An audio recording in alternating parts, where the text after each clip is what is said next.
across the UK.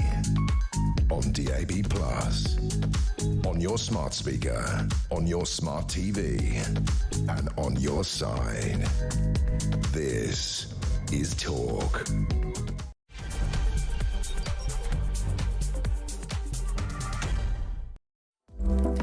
Hello there, and a very good evening to you. It is Petrie here with you, as usual on a Wednesday, and I'm here until 1 o'clock. And of course, coming up at midnight, it is the phone-in. It's the full hour where you and I get to talk about the important or interesting issues of the day. And for midnight, I've chosen this because I find this really interesting, and that is de-extinction.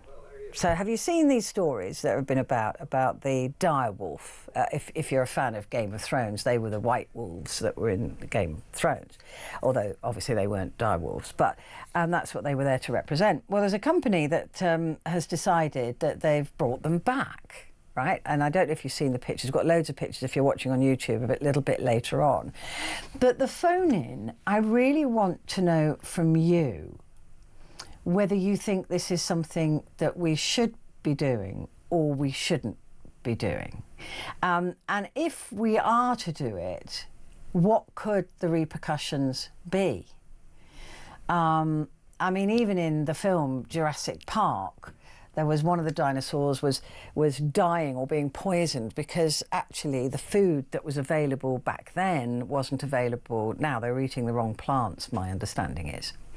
So I mean, watching Jurassic Park just makes you go, no, let's not do that. So what are the repercussions of having these 3 direwolves now present in the world? I mean, look, I'm going to be speaking to the people responsible for this in just a moment. So we'll get all the details about DNA and where they got it from and how much of these wolves really are direwolves, and is this really de-extinction? You know, what's the difference between that and bringing back? They want to bring back the woolly mammoth. Should we be doing this? I mean, surely the best thing to do with de-extinction or with it is to not let things go extinct in the first place. But they go extinct for a reason. Mostly man-made these days. But so I want to know from you if you think that this is a step forward in science. It's very exciting, or is this worrying? Does this worry you? And also on a lighter note, if you could bring back one creature, what would you want to bring back? So give me a call. The number you need is 0344 499 1000. Calls are charged at national rate.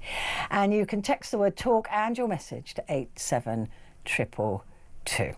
So that's coming up at midnight. Before that, in between 11 and 12, we have the fabulous Vincent Moss here in the studio to go through the newspapers for Thursday.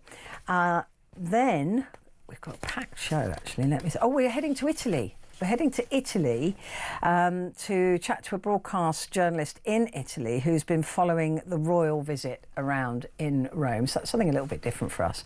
But he's been with the King and the Queen on their 20th wedding anniversary. And the gorgeous Michelle Pollino will also be joining us for Fox News Headlines 24/7 entertainment reporter in Los Angeles to take us through all of the latest showbiz gossip from that side of the world. But before that, as I was saying, the direwolf. A company has been using genetic engineering and ancient DNA to breed 3 direwolf puppies in a move to de-extinct the species. The particular type of snow white wolf was alive over 10,000 years ago and even featured, like I said, in the TV. I don't know what they must have bleached. Just normal wolves. I don't know how they did it, but in the Game of Thrones. But it's not the first animal they've been working on. Do you remember the woolly mouse? Not the woolly mammoth, the woolly mouse that we saw just a few weeks ago, actually. This was the same company as they attempt to bring back the woolly mammoth. And they also want to bring back the Tasmanian tiger. Their attempts at de-extinction have attracted criticism, and paleontologists have even compared their efforts to the sci-fi film Jurassic Park. But How exactly did they do it? And more importantly, I think, why? Matt James joins me now, who's the Chief Animal Officer at Colossal Labs. Matt, thank you so much for joining me. This has been the news, hasn't it? I mean, it's rocked the world. Let's start with those people who are saying, oh, well, these aren't direwolves. These are just grey wolves with a little bit of manipulation. Well, I hate to break their hearts, but these are 100% direwolves. One of the amazing things that Colossal has is this ability to sequence ancient DNA. And our chief scientist, Beth Shapiro, leads one of the leading ancient DNA labs in the world. And what we have now is 500 times more data than anybody else has on what makes a direwolf a direwolf. And what we've done is find those key areas of the direwolf genome, and we've engineered those into a gray wolf, which is already 99.5% direwolf. And we've created the world's first ever de-extincted species. I mean, it is absolutely mind-blowing. Talk me through where you got this DNA from, how you sourced it, how you found it, and then in idiot terms, because I'm not the brightest button in the box, when you say you sequenced DNA, it isn't the DNA you've extracted being used, is it? It's something else. Can you explain that to me? Something else, that's right. So we've been working with natural history museums here in the United States, where the direwolf was originally from, and we've worked with samples that are 13,000 years old and 72,000 years old. Wow. And we literally punch a little bit of bone out of that, and we grind up that bone, and we can digest DNA from it. And it comes in these little tiny fragments because it's so old. It's been breaking into pieces for years and years and years. And we sequence that. So literally we use a computer program that can help you read and identify every sort of A, C, G, and T within the DNA code. And then once we have all the little tiny fragments sequenced, we use artificial intelligence and machine learning ability in a computer to help repiece the genome. And then that shows us the sequence of what a direwolf was. Then we can identify genes within that sequence that are responsible for different phenotypes, like that beautiful white coat, the bigger size, the larger jaw structure, and we can engineer that into the gray wolf genome that gives it direwolf genes and makes it from a gray wolf into a direwolf. Now, there's a lot of people as well, from my reading and understanding of this, are saying that direwolves 10,000 years ago would have lived I know these wolves are in a secret location, but they may have eaten different food. They may have had different experiences. The human contact, for a start, is, So although you might be genetically looking at something that's a direwolf, can they truly be direwolves if they're not living the same experience? No, it's a great question. It's a philosophical question that I think de-extinction is pushing to the forefront. What we're doing is we're creating sort of the best replica we can of the species, but we're also making sure that it's not made to survive in yesterday's world. And we're making sure it's ready to survive in today and tomorrow's climate. That said, the direwolf came right here from the United States. It persisted just up to about 10,000 years ago, which really in geological time is not that long ago. And what we've done is we've studied its distribution across space and time. We've understood what are the climatic conditions like rainfall and temperature in those areas. And we've identified an area in the United States that provides a very similar, if not identical, habitat. And what about diet? Presumably in the wild they would have eaten other wolves, they would have tracked down other animals to eat. Are they being fed by humans, or are they? I know they're only 3 months old at this stage, but will they be able to live as wild animals? So they currently live in this 2,000-acre secure preserve that we've made for them. Their diet consists mostly of ungulates, so things like deer and horses and cattle, which is very similar to what they would have eaten 12,000 years ago when they were hunting giant bison and deer and elk species. So we're still providing them a very similar diet, and they're currently, starting on puppy food, for lack of a better term, and we're graduating them up to full carcasses. And with these, now we're seeing two here at the moment. In fact, I think I've only seen two in footage, but you have three. Now, forgive me because I failed biology, but are you planning to breed from these three, and can that be done safely with one girl and two boys? So we do have two boys and a girl, and we will be able to breed them if we choose to. For the time being, they're sexually immature. It'll take them about another year or so before they hit sexual maturity. And at that point, we can begin to use contraceptive methods to ensure they don't breed until we fully intend to. But for the time being, we're happy with our little pack of three. But what happens genetically if you've got the same mother and two different males? Well, that's sort of the magic of what we've done here, is that these animals do not technically have the same mother. They come from different lines of animals. We've only given them the same direwolf edits, but they still have unique genetic diversity where they are still interbreedable. But there is still only one girl, and with her babies, they will be all her and two different men. I mean, I might sound like I'm being really thick, but I'm just trying to figure out if the second pack, if you like, will they be genetically safe, given that there's always the woman, the girl wolf, but two different boys? So these animals could breed and make very happy, healthy offspring. But if we were to try to create a larger population of animals, we would need to introduce more genetic diversity so that we can have high levels of inbreeding, which we are very capable of. And if we would like to expand our direwolf herd, which is something we've talked to our Native American partners about, returning the direwolf to their Native American lands, we could expand the packs so that they could be reintroduced to other lands. And is that the ultimate goal, to repopulate with direwolves? And if that is the case, is that going to be safe to the species that we have 10,000 years later? Well, so first and foremost, our concern is the welfare of the individual animals you see on your screen there. We are committed to making sure that these animals lead the happiest and healthiest life that they possibly can. Our next responsibility is to the animals that currently exist today. So these animals will not be, the direwolves will not be free roaming in places where they would negatively impact other animals. They will be living on our secure preserve away from other species, like gray wolf, for example. Our intention is really to kind of show the power of de-extinction, the ability of what's to come. We will continue this path with woolly mammoth, with the dodo, with the thylacine, in ways that we can reintroduce those animals to the wild to create the biodiversity and the climatic changes that these animals would bring with them.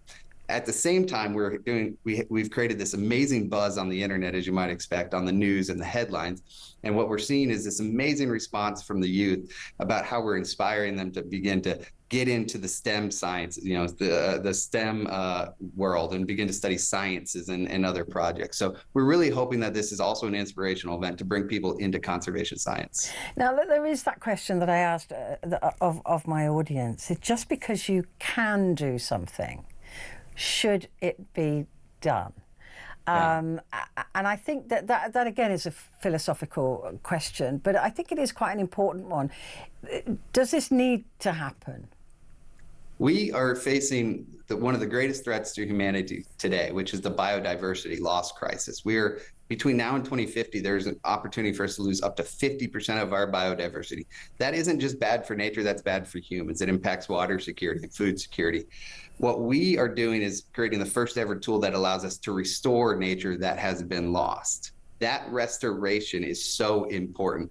I think the question we need to be asking ourselves, the philosophical challenge that I bring to the table is, if we have the power and we don't use it, is that more irresponsible? If we have the ability to repair nature, should we not be acting? And that's what Colossal is doing right now.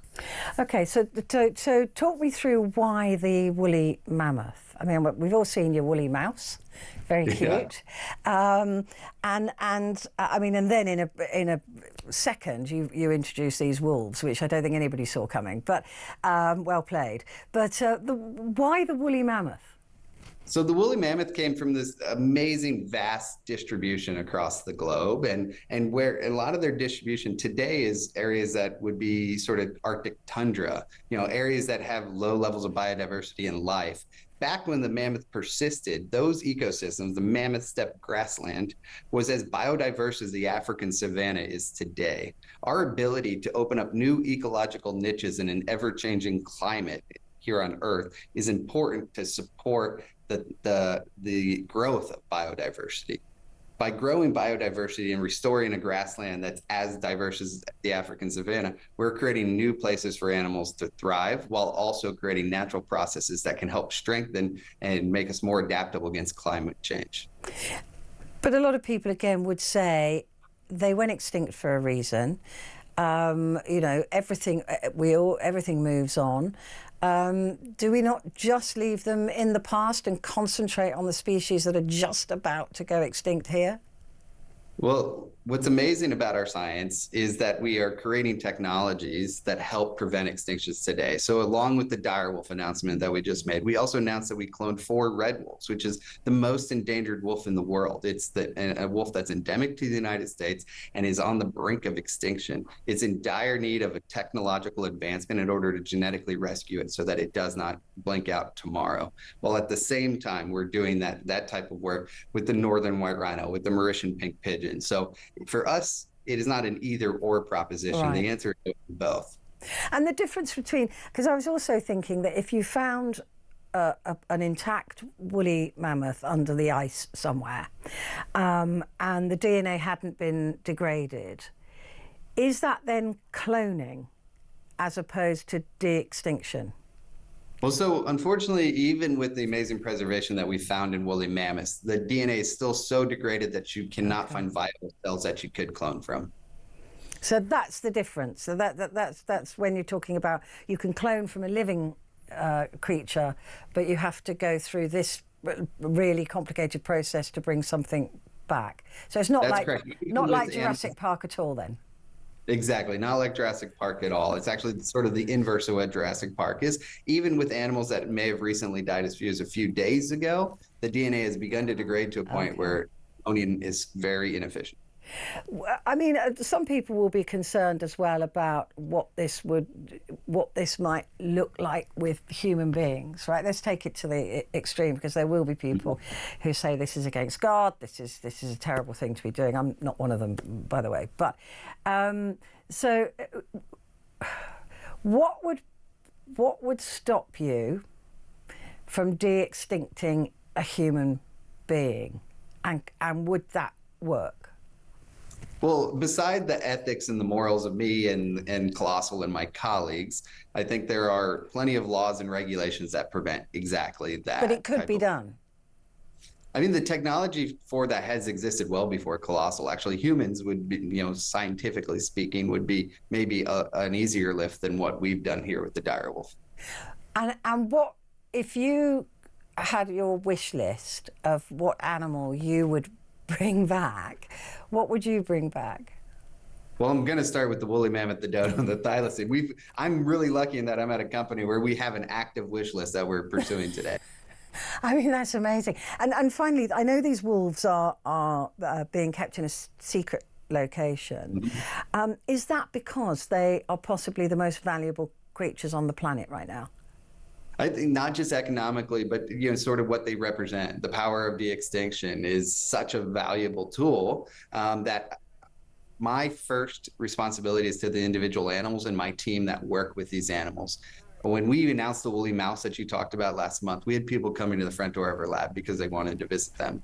So imagine what is happening today with the direwolf.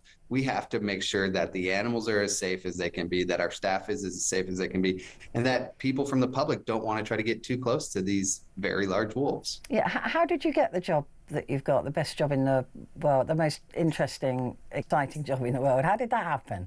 I ask myself that every day. I'm still confused. I'm a little lost of how I ended up here. But I was working in nonprofit conservation, fighting the fight against biodiversity loss. And I was introduced to our amazing CEO, Ben Lamb, who sort of shed this idea that we could use, genetic engineering and reproductive science to not just bring species back from extinction, but to prevent future extinction. And that was my calling in life. And I've been here for the last 3.5 years.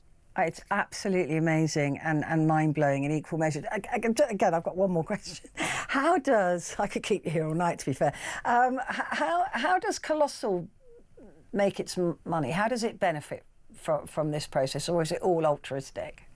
No, there is a monetization strategy. And as you might imagine, the number of technologies that have to come together to create the suite of tools to make de-extinction possible is numerous, right? And so we have all these different technologies like multiplex gene engineering, like AI and machine learning tools that when we develop them for the purpose of de-extinction and they have obvious applications to other fields of science, we'll spin those out as companies. So we've actually, Colossal started 3 years ago, and in the last 3 years spun out 3 new standalone companies that represent individual technologies. Well, listen, if you ever need a press secretary, please pull my name first. I'm very happy to come and work with you on this. It's been fascinating, Matt. Thank you so much, and congratulations on this. This is very, very, very exciting. Matt James there, Chief Animal Officer at Colossal Labs. What a job. Back in a sec.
Across the UK, on DAB+, on your smart speaker, on your smart TV, and on your side. This is Talk. Wasn't that fascinating? Absolutely fascinating. I had so many questions I wanted to ask, and that's the trouble with my brain. I'm just so curious about everything. But I'd love to know what you think about it. The idea of de-extinction. And I'm really pleased to have understood from James from Matt James, wasn't it? Yeah, Matt James. That I'm really pleased to have understood from Matt that they are they're cloning now animals that might go extinct. But the idea of de-extincting a creature like the direwolf, like the woolly mammoth, that's on that. They want to do that by 2028. And then they want to bring back the dodo. The dodo. I mean, brilliant. Apparently they taste disgusting, dodos, so we won't be wanting to eat them. But they were killed out by human beings. They were made extinct by us. We just kept killing them. And I suspect there's a lot of animals that we have made extinct that wouldn't have naturally gone extinct. And I think, for me, it's the idea of when something naturally, survival of the fittest, right? We've been taught that. I'm well into Darwin. I'm totally into that and looking at survival of the fittest. It makes nothing else makes as much sense. So when things die out naturally because they're not the fittest, they're not, the climate may have shifted or whatever it might be, that feels like we should leave that alone. It feels like that. But why, when it could have been an asteroid or something that wiped out all the dinosaurs, they didn't die out because they weren't fit. They didn't die out because they were inappropriate in Darwinism, that they hadn't got the right combination of things to survive. They died out because an asteroid hit the planet.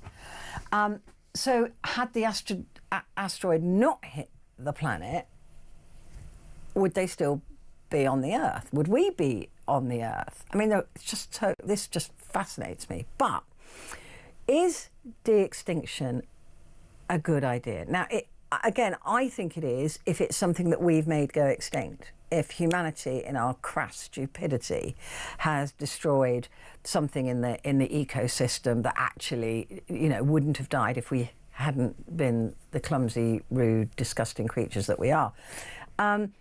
So that I don't have a problem with. Do we need a woolly mammoth in the world? I mean, I'm quite happy with the direwolves because they're cute, and I don't mind a woolly mouse. But I mean, I'd love to see it. Wow, this fascinates me. But does it scare you? Does it worry you? Do you think it is something we should not be meddling with? And that question that I asked about de-extincting a human being, it is literally just morals and scientific practices that prevent that from actually being done, not the technology. So we're not talking about cloning, which is one thing entirely. We've seen cloning. We had cloning with, what's her name, the sheep, didn't we? Dolly, named after Dolly Parton, actually. She was. But anyway, Dolly. So we've seen cloning, and there was a lot of worry about that. Do you remember at the time, everybody was going, oh, God, we're going to start cloning people and we're going to start doing that. Well, the technology is there. And my worry is that you can't put the genie back in the bottle, right? But I would not be surprised if in some deep Siberian bloomin' lab they're cloning people. I'm telling you, I wouldn't be the least bit surprised. In fact, I'd be surprised if they weren't. So when it comes to de-extinction, what's to say people aren't going to be reckless with this science? I mean, I would trust Matt James. What a lovely bloke. You'd think, oh, he's not going to do it. He's brilliant. He's a lovely man. He's not going to do that. But what if? That's always the thing with me. I always think of the worst case scenario. I do the same if I'm going to a party, by the way. Always plan for the worst case scenario. So I'd love to know what you think about that. And if it worries you, if you're just intrigued about it like I am. I mean, I think it's brilliant. I think it's amazing. What incredible science that is going on in this world. But does it concern you that just because we can do something, maybe we shouldn't? Give me a call, 0344 499 1000, and you can message me, put the word talk and your message to 87222.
across the UK. On DAB+, on your smart speaker, on your smart TV, and on your side. This is Talk. Hello there and a good evening. It's Petrie here till 1. Just to remind you what's coming up, we're going to be heading to Italy to chat with Marco Colombo, who's a broadcast journalist over there who's been following the King and Queen around. And then at 11 o'clock we have Vincent Moss, former political editor. He's going to be here to go through the newspapers until the phone in. But before that, the delightful and delicious, and I would definitely de-instinct her if I had to, Michelle Pollino, Fox News Headlines 24/7 entertainment reporter in Los Angeles. Hello. What do we think about Petrie. What do we think about the direwolves? The what? The direwolves. Oh, de-extincted the direwolves. It's like Jurassic Park. It feels like Jurassic Park. It feels like, right now I'm a little freaked out by it. I think I wish I could stick around and hear what your listeners have to say. It does scare me to de-extinct a woolly mammoth. Yeah. Because this is how, I think we are entering a whole new era, and I think it will be in the next 30 to 40 to 50 years. We're gonna try and figure out what it is to be human versus creating humanism, creating humans, playing God with creatures. Yeah. It scares me for sure, because it is a moral line. Yeah, there is a moral line, and I know that scientists, not at Colossal, but scientists will cross that line because they can. I mean, scientists Yes. just love it. It's like if they can do something, they will do something because it's scientifically exciting and brilliant and amazing. I mean, look, the American people brought back Donald Trump. We thought he was extinct.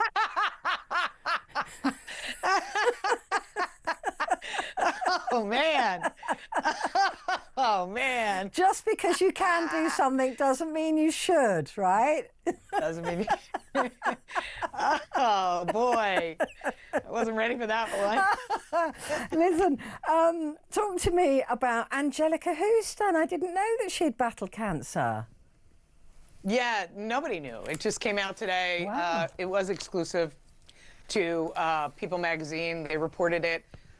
She didn't go into many details, but she revealed she found out that she received the diagnosis right at the end of John Wick 3 Parabellum. When she finished shooting, she received the diagnosis. We still don't know what type of cancer she had. She also didn't reveal that. She just said she is in the clear. It's been 4 years. She feels great. She's very proud of herself, as anybody would be.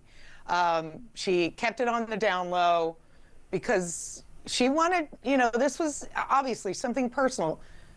When something like that happens to you, you have every right to decide how you want that to roll out in the media, especially if you're a celebrated actress like she is. So she's feeling really good, and we're all really happy to hear that. But it was a shocker. Yeah, I mean, like you said, we just never know what is going on behind closed doors. I think that's always the lesson, isn't it? That people will judge and guess and go, oh, we haven't seen her around for a while. What's going on there? And you've got no idea that she's actually fighting and beating cancer. We ought to have a little bit more circumspection perhaps when we start talking about people and think about what might be going on instead of guessing. Yeah, it's really, it's extraordinary. I'm glad she's well. Yeah, I'm glad she's well as well. She is a brilliant actor. And of course, we've got another brilliant set of actors with adolescents. This is huge. Massive. It's just caught the zeitgeist, hasn't it? It's the timing of it. It's everything about it. Right. And I know, like, so many people, I'm sure in the UK, as there are here, they're worried about young boys. And, you know, there's so many cultural things happening that adolescence captures. They're worried about young boys. You know, second wave feminism has really had a grip on culture for a very long time. But the statistics show that men are losing their purpose as a result. Men, young boys, losing their sense of self-worth and purpose. And there, you know, that swims on the surface with this limited series. But there's also, you know, there's also a lot of violence in our youth that we haven't seen before. And there's all this, especially here, and I found this very interesting. You know, people are talking about this show in a way where, you know, this mirrors a lot of attacks, and a lot of those boys were boys of color, and they were like discussing why they used a white boy as an example in this series. This is a discussion that a lot of people are having because the Hollywood here does that a lot. They will just show films about violence towards one race and not you know, perpetrated by the other, and that again can harm the psyche of young kids. So there's lots of discussions. Adolescence is hitting the zeitgeist right now. 114 million views, shot up past all the popular shows like Bridgerton, because people want to discuss this. I mean, I think the last time this happened, and it was another British show, was Baby Reindeer, because that again hit a nerve somewhere.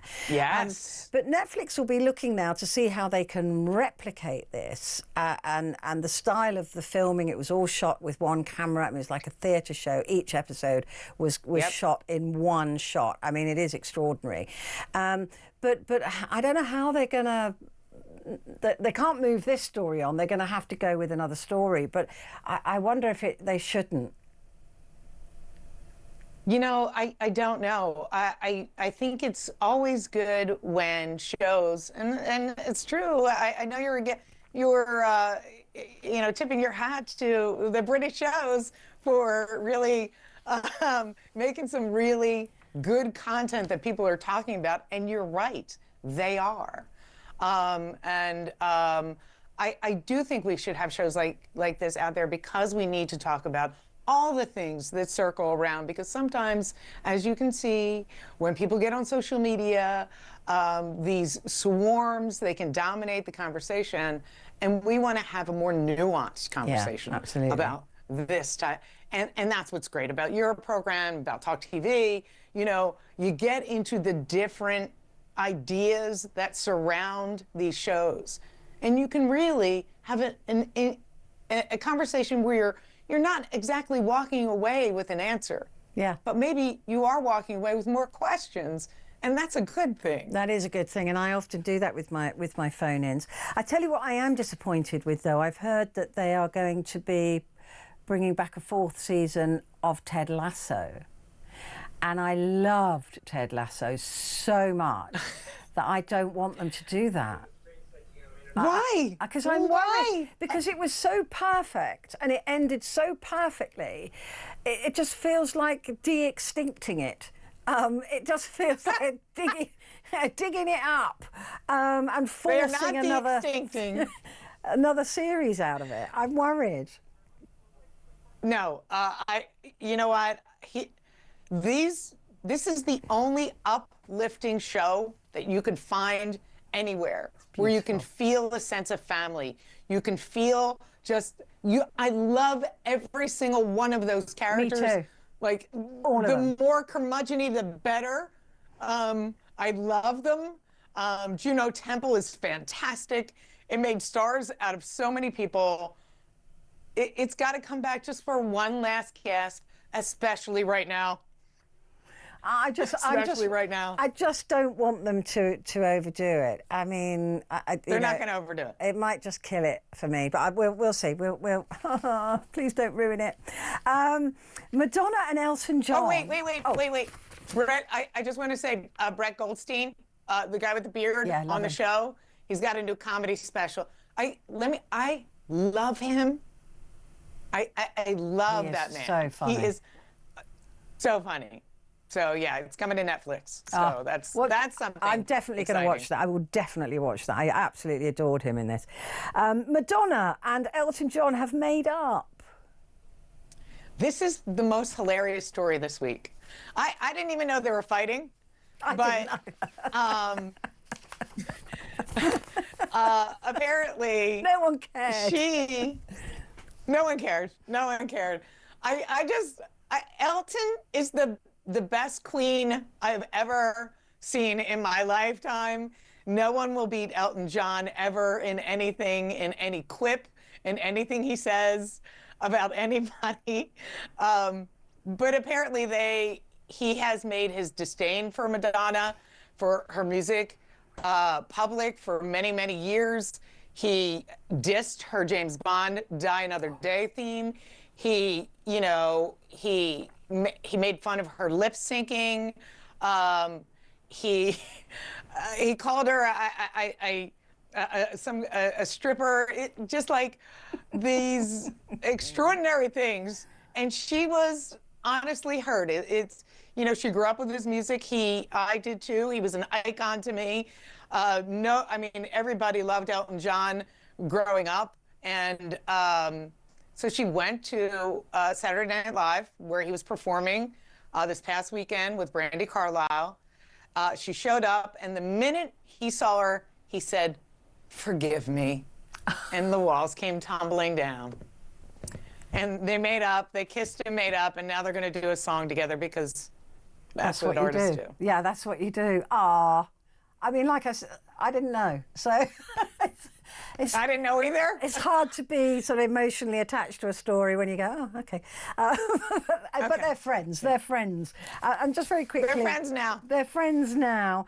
Mickey Rourke. Oh, what is it? He used to be so sexy, that guy. I mean, he's a mess now. But he's in... I know. What? Yeah. Yeah. I'm not going to... Yeah. Yeah. But he's in Celebrity Not sure what's Big going Brother. on there. Yeah, he's in Celebrity Big Brother here. And apparently he's being homophobic. Yeah. I was surprised about this. Yeah. So, yeah, he's in Celebrity Big Brother UK edition, another show coming out of you guys. You guys are the leaders right now. Forget Hollywood. Forget it. So, yeah, he's on there with JoJo Siwa, who's a lesbian, openly gay. And I think he was poking her, like you Brits say, taking the piss out of her a little bit. But, you got to understand the day and age and the fight and the stress that the LGBTQ community is under right now. I don't think he was... being as empathetic and compassionate as he could have been, she found it really homophobic. He was taken aside, chastised by the producers, and apologized. Yeah, I mean, basically, it's the old straight guy stupid comment of, if I stay longer than 4 days, you'll want men, not women, isn't it? It's like that old... Right. I mean, come on. Come on now. If I could choose, I'd want women. I can tell you that for certain. Michelle Pollino. Well, I do, and I do. Yeah. But... Yeah. And that's, I love you. I mean, in love with you. It's just so unfair. Michelle Pollino, take care of yourself, and I'll speak to you very, very soon. Bye. Okay, it's great seeing you as always. Great seeing you. Right, Michelle Pollino there, Fox News Headlines 24/7 entertainment reporter in Los Angeles. Right, stay where you are. We're heading off to discuss the King and Queen next.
across the UK, on DAB+, on your smart speaker, on your smart TV, and on your side. This is Talk.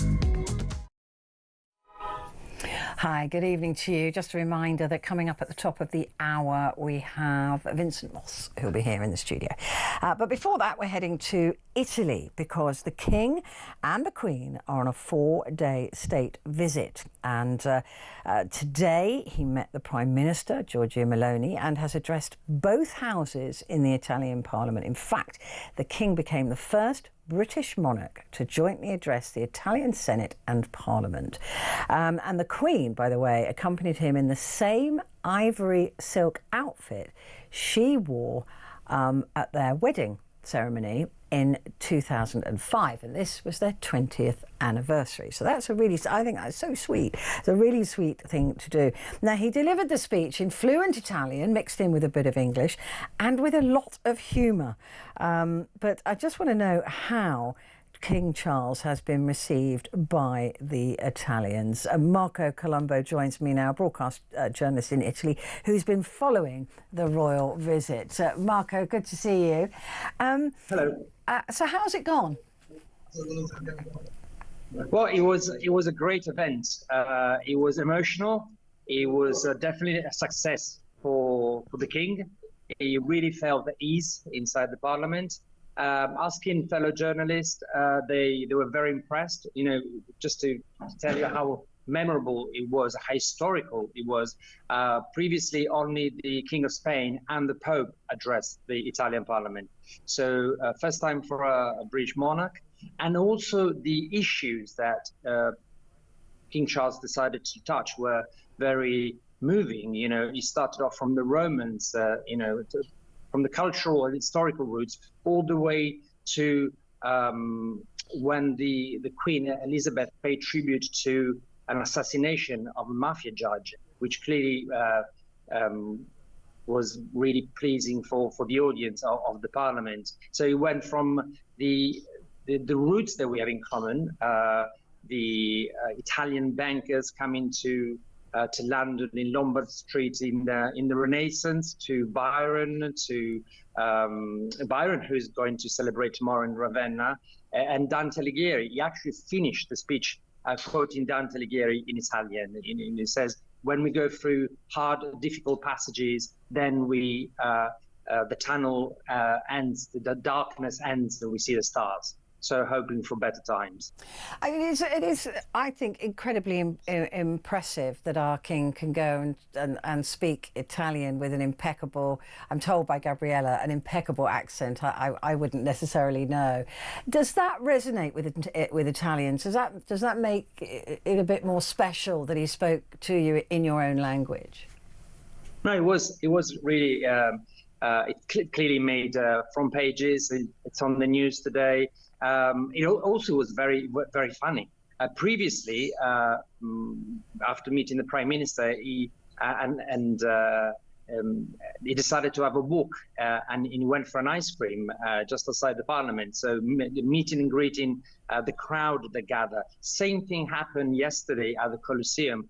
I think the King does love Italy. He's been coming to Italy 18 times on official visits, plus several times probably on personal affairs. He does love Tuscany, but he wanted to celebrate Rome, the capital, Italian culture. So I think the Italians felt it. What I loved about his speech, though, is that in Italian he quoted Monty Python. Is Monty Python a big thing in Italy? The whole "what have the Romans ever done for us"? I mean, I would have thought that was uniquely British humour, but it seemed to go down well.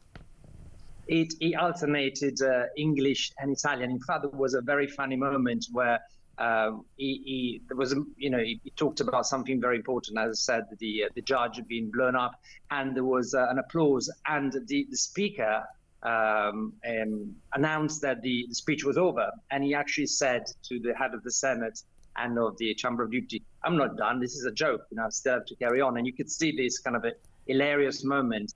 So it was kind of dramatic and a bit like Monty Python, drama and comedy at the same time. And I think he was very much at ease, and and pleased to be there. And also, I think he carried a political message. He said, we are Europeans, we have strong roots, we want to work together. He mentioned the fact that, for instance, on a political level, the defense is a big issue between Italy and UK. The military exercise in the Mediterranean happening next week. We're building a brand new jet together with Japan, so that's Italy, UK, and Japan. So he wanted to stress the lots of things that we have in common, in a way, kind of going over Brexit and looking for a brighter future. And it was also, of course, the King and Queen's 20th wedding anniversary. I was just saying that she wore the outfit that she slightly adjusted, but and embellished, but the same outfit that she wore on her wedding day. That's very special of them to share that time with you, and he quipped again, didn't he? He said this is my wedding anniversary. On that score, I must say it's really very good of you, Mr. President, to lay on this small romantic candlelit dinner for two. He obviously is having the best time there, because this humour is all the way through.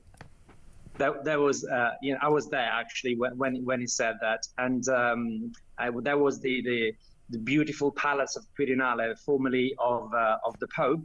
So it was a beautiful Renaissance palace, with the army in high uniform, and they arrived with this beautiful Bentley that you see now in the pictures. Gorgeous. And he cracked this joke. Of course, it was anything but a candlelit dinner. In fact, there was the CEOs of all the major companies and ambassadors, and 150 people were invited, a very selected audience, selected personalities. So anything but candlelight. The attention of the media was there. Clearly, back again in the palace. The visit started there yesterday morning, but it has been it's been very colloquial with journalists in the Parliament. He approached journalists and he went to a journalist and says, "How are you?" So instead of being the journalist asking a question, it was the king asking the journalist how they were, kind of like how you were enjoying yourself. Do you think I'm doing well? And as I said, he's been looking for a direct contact with the public at the Colosseum and again on the streets of Rome. Tomorrow in Ravenna, they will definitely have a chance. They're celebrating Dante. It's where Dante died in Ravenna in exile, but also where Byron it's celebrated. And also there's the Byzantine mosaic, as well as the slow food movement, which is something the king is very fond of, the sustainable fashion and the slow food movement, which basically means what it does in High Grove, growing your own vegetables and stuff. So it's been passing that kind of a message. I have to say the whole event was beautifully and brilliantly organized by the Foreign Office. I managed to talk to a few officials today and the Italian Embassy. A great reception at Villa, which is a vast estate in the central of Rome yesterday. So with a garden party, kind of recreating the Buckingham Palace tea parties. I was by the gate. I wasn't allowed in. No many journalists were allowed in. But I was asking the people. There were lecturers, mostly British people, and they were all very happy. And the king and Queen Camilla, they told me, found time to talk to each one of them. There were about 150 people. So it was very warm and convivial with both the Italians and the British people living in Italy. And just one more thing, if I can, and that is that, of course, he went to see the Pope. They both did, didn't they? They had an audience with the Pope, which was organised from a while ago, but they did manage to go and spend a little bit of time with him despite his ill health. It was cancelled, so it was one of the highlights. And then because of the Pope health condition, it was cancelled. And I actually wrote to the Vatican asking for accreditation and said it's cancelled, it's postponed to sometime in the future. But then people knew that they might have done it. The Pope is not supposed to meet people and is in isolation for 2 months. So I think they wanted just to see him, and it must have been just probably a very brief visit. But it did happen, and it's the first time that King Charles meets the Pope as a monarch. Am I right in remembering, and you may not know the answer to this, that when they married, because they were both divorcees, they asked for permission from the Pope? I don't think the Catholic Church will allow. I mean, it does allow. Actually, there's a tribunal called the Sacred Rota, for which you're allowed to remarry. I mean, some politicians, actually, some Catholic politicians are remarried. I'm not sure whether the I see it's sort of buzzing around in my head. Marco, it's been wonderful. As head of the church, because basically the king is head of the church. It was like a pair conversation, as you can imagine. Yeah. Church leaders. Church leaders. Marco, thank you so much. Enjoy tomorrow as well, and we will see all the results. But I'm so glad it's worked out so well. Marco Colombo, their broadcast journalist in Italy, who's been following the royal visit in Rome. Right, coming up, Vincent Moss.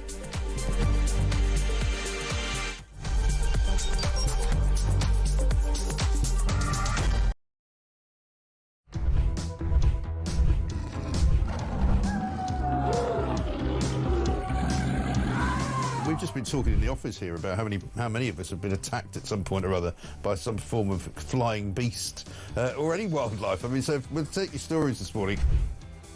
Hello, this story is concerning wildlife. It's concerning a rhino. A rhino? Blimey. Right? Yeah, a rhino. Okay. I used to live in Kenya when I was about 5 or 6 years old. Okay. And we were in this wildlife park in a grey Morris Minor. This rhino started chasing us. There's me and my sister in the back seat. Right. It was like someone out of Jurassic Park. Yeah. We were turning around saying, "Believe it, Dad. Just put your foot down, Dad. We're in a field. Put your foot down." This rhino was chasing us. One from Mark here in Derby. Went on holiday for our first romantic holiday to Tunisia years ago. Decided to take my girl into a petting zoo. I got a bag of food to feed the animals. A giant goat then went for me, putting its front legs over my shoulders and proceeding to headbutt me over a fence into one of the pens, covering me in the food and making my nose bleed. I got out of the pen, then the goat and all his mates attacked me again, sending me running and screaming like a girl out of the zoo, with my girlfriend rolling with laughter on the floor. A tarantula climbed up the bottom of the bed on the sheet. Yeah. And it walked all the way up. It's eyeball to eyeball. Wow. And I thought to myself, what am I going to do when it climbs over my face? But then a miracle happened. It raised its 2 front legs and waved them around. And then it turned around and walked down the side of the sheet. Boris Johnson been attacked by an ostrich. The former PM was enjoying a safari trip with his family when the bird leaned into his car and went oi oi and pecked his hand. In footage shared online, he quickly jerked from the ostrich. Don't dirty minds away from the ostrich, and shouted, "Oh, cripes, get hell," before driving off. And so I just set it out there. Have you been attacked by an animal? When I'm Across the UK, on DAB+, on your smart speaker, on your smart TV, and on your side. This is Talk.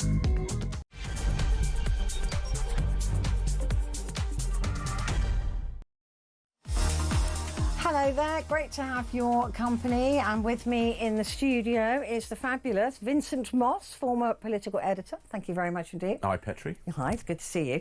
Before we get into the papers, I am utterly fascinated by these direwolves, right? The de-extinction of these little creatures that were alive 10,000 years ago. And this company in America, Colossal Biosciences, declared that it had resurrected these direwolves. They've got 3 of them, 2 boys and a girl.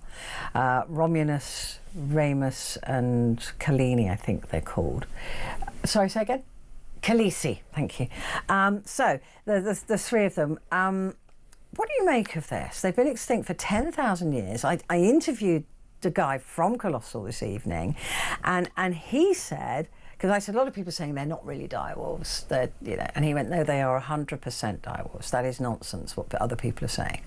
What do you make of it? It's worrying, isn't it? It's exciting, but also worrying, very Jurassic Park. I mean, if that's what they can do, I mean, what's it lead to next? I always think, what does it lead to? Where's this going to end? That's what I always do. What are we going to end up with?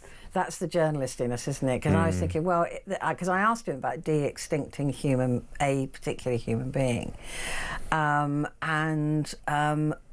he said that morally there are rules and laws and morals that would prevent that. but not the science. So that's where I go to. Yeah. You get somebody who's amoral.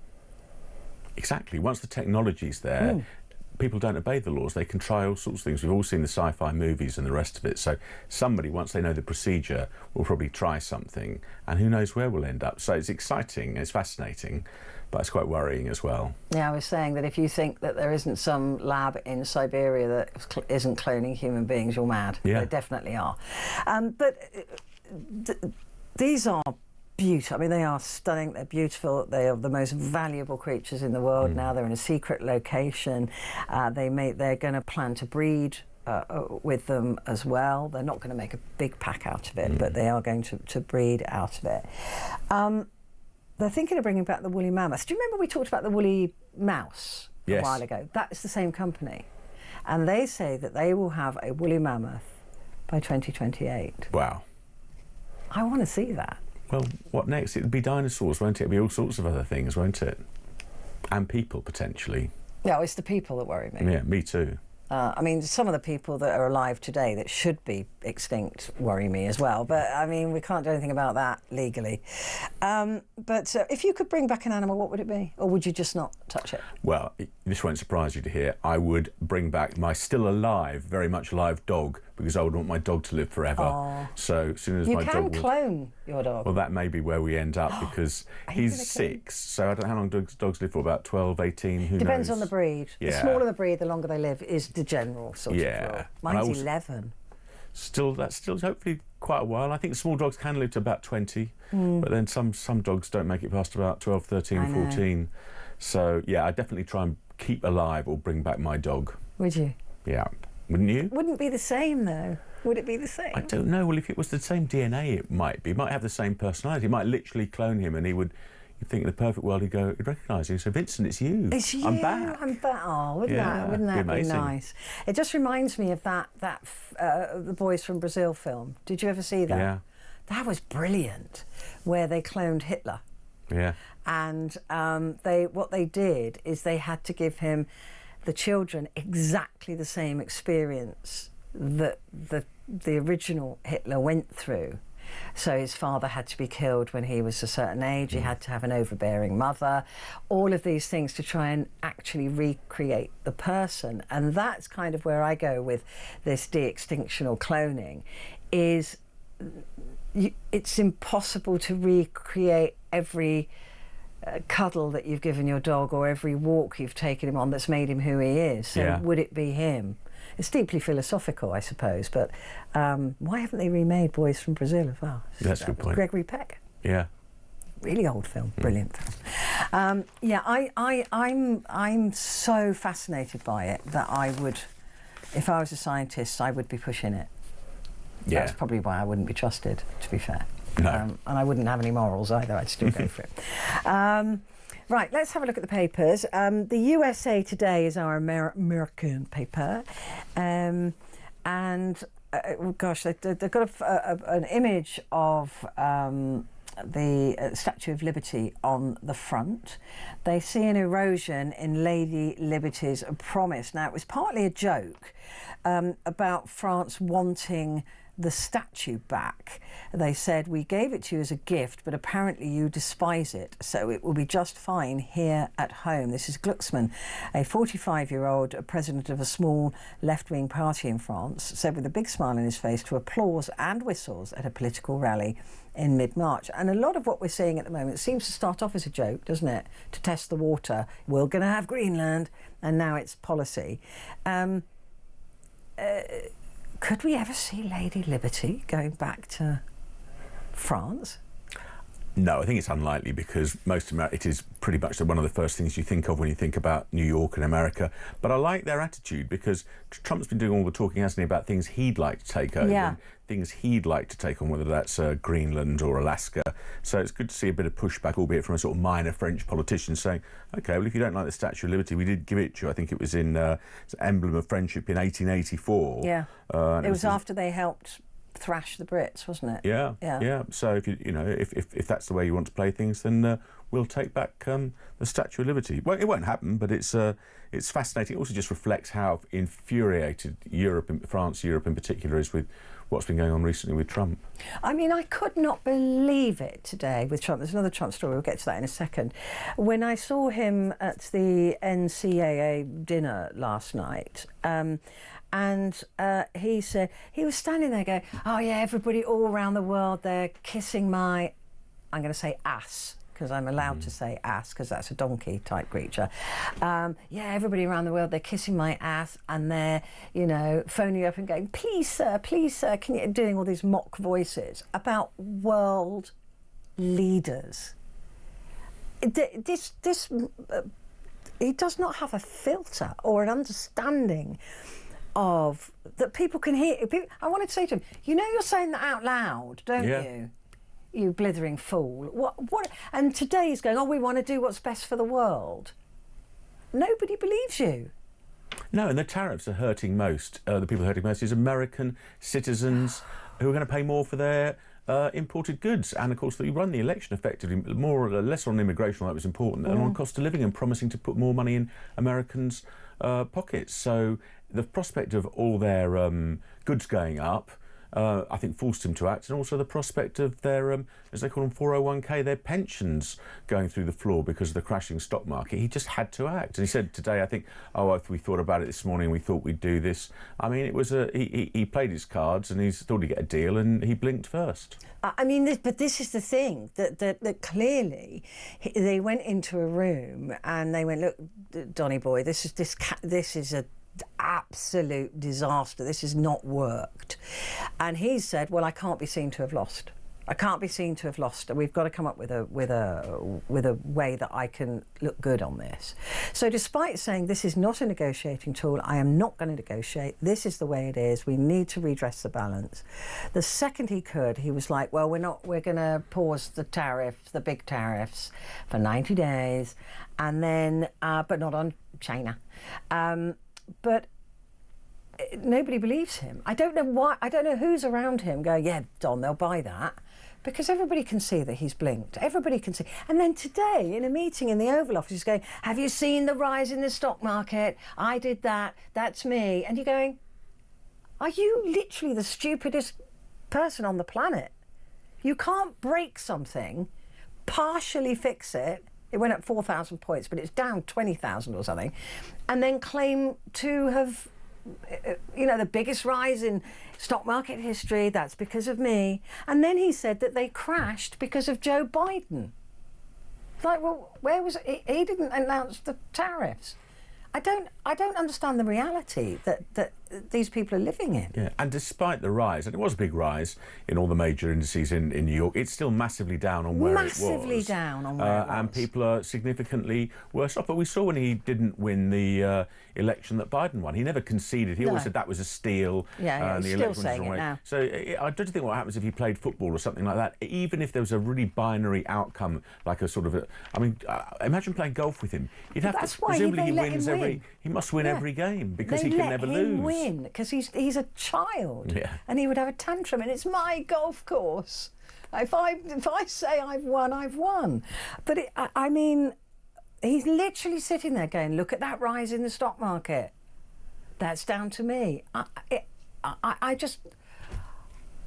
can't believe the stupidity. It literally defies every fibre in my body. And it will also feed into even American supporters, and let alone people over here, who think that if there was a plan, it was a plan to crash the stock market so his rich billionaire mates can buy the stocks low and make a fortune on the stock market. So there's all sorts of things at play. But yes, the markets did all rise, but they're still way down on where they were. They're way down, and they will fluctuate now because he said 90 days. We know he can't be trusted he changes his mind all the time. This battle with China is not going to end well. China will not blink. They don't need to. No, and the tariffs are still 125% on Chinese goods. And who's it going to hurt? Not the Chinese. No. American consumers who will pay more for and also American factories. Almost everything, yeah. And Elon Musk now changing his tune. Yeah. spoken up against Donald Trump because he makes his cars in China. Yeah, as one of Trump's allies called him a car assembler because most of the parts for his Teslas are all imported, and he just assembles them from a bunch of imports. But also the 7 trillion that Donald Trump keeps talking about that he's brought in business. If there's one thing I know from working as a stock markets and finance reporter, I did that for years, is that CEOs don't like instability. That's key. It is the fundamental number one thing. They don't like instability in their workforce, where they place something, where they build a factory, or in the economics surrounding it. I don't believe him. I think it's a lie. I would call him out on it. Because all these people saying they're going to go and build factories in America, you go, why would they? No, they don't like uncertainty. No. And one thing he gives in spades at the moment is uncertainty. And worse than that, it's not just the investors who won't like the uncertainty. It's consumers row back on spending because they think if they're going to buy a car or spend a lot of money on something, not sure what's going to happen. I think we better hold off for a bit. So that deflates the market because people aren't out there buying new furniture and new cars and new houses because they don't know what's going to happen. So he's created the worst thing he could possibly do for the market, which is uncertainty. Uncertainty and consumer confidence in America is the lowest I think it's ever been, even with COVID. So with consumer confidence low, inflation slightly down for now, but it will go up because a lot of people in America, they've got stockpiled. They've been stockpiling Chinese goods because they knew this was coming, right? But they will deplete. And then the prices will go up, and then you'll see inflationary pressure. But also the idea that America wants a 1940s or 50s style manufacturing back is utter nonsense, because they would have to be being paid $7 an hour to work those factories to even make it worthwhile, and it'll all be automated. We know that. Most factories are now automated. It'd be automated, or the whole reason these factories went overseas is because of the low labour costs, or relatively low labour costs in Cambodia and Vietnam and places like that. Yeah. So if you brought those back to America, you're not going to pay Americans the same as you're paying somebody in Cambodia or Vietnam. So it doesn't work. The economics don't work. No, and that's why you will get a massive inflationary pressure in America, because even if tomorrow he could have all those factories working and everybody buying just American, well, that can't happen anyway. But even if that did happen, that's what he wants, the insular America, everything would be too expensive. Yeah, it would. I mean, it just... None of it seems to work, does it? And, no. and I'm sure he's got an awful lot of yes men behind him in the Oval Office every time he gives a press conference. But you'd like to think there are some people there saying, hang on. I think the key thing as well is that the threat to the rising costs of American borrowing, and it was the bond markets as well that posed a real threat to him. That was today. Today. Everybody was going, just look at the bond market. That is the disaster. Because all it takes, China owns so much American debt that if one day they just decided they could dump 500 billion to $1 trillion of debt overnight, I mean, that would crash America. Yeah. That would be the end of America as we know it. So he needs to be careful how much he's poking the Chinese. But I think what is annoying me the most is people going, because all of them are going, no, he's not going to back down from this. This is, and then it's like, haha, we bluffed you. It was just, well, this was his plan all along. Makes me furious. Makes me livid. Anyway, this is another interesting story on the front of the USA Today. Justices halt the reinstatement of fired federal employees. Now, this is the US Supreme Court blocking on Tuesday a judge's order for President Trump as his administration to rehire thousands of fired employees acting in a dispute over his... It's not surprising that the Supreme Court has flipped on that, though, is it? Yes, and I just feel sorry for the workers. It's just a chaos of fired, unfired, fired again. It just feeds into that whole vista of sort of uncertainty and they fired a load of people they found out they needed, and then at first I think there would have been Trump supporters that thought, as many people did to some extent, the state's too big, it's no bad thing to make the state a bit smaller, there's an awful lot of extra employees taken on, especially post-COVID, but this sort of limbo, hokey-cokey in and out of got a job, not got a job, is unfair. And also, what was it doing to public services? I mean, it won't be helping those either. Because they decided just to get rid of everybody, I think, that was just starting the job, mostly, wasn't it, 3 months in probationary period, because they could do that without the legal stuff. But some of those people on probation would have been at very senior levels, and I don't think they thought that through either. Just get rid of all these people, and then suddenly the deck of cards, the house of cards, just collapses. Crazy. I don't know who is running America. I mean, anyway, let's put that to one side. Otherwise, I'm ageing much quicker during this administration in America than I should be. Let's take a quick break. But Vincent and myself will be back in just a moment.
Across the UK, on DAB+, on your smart speaker, on your smart TV, and on your side.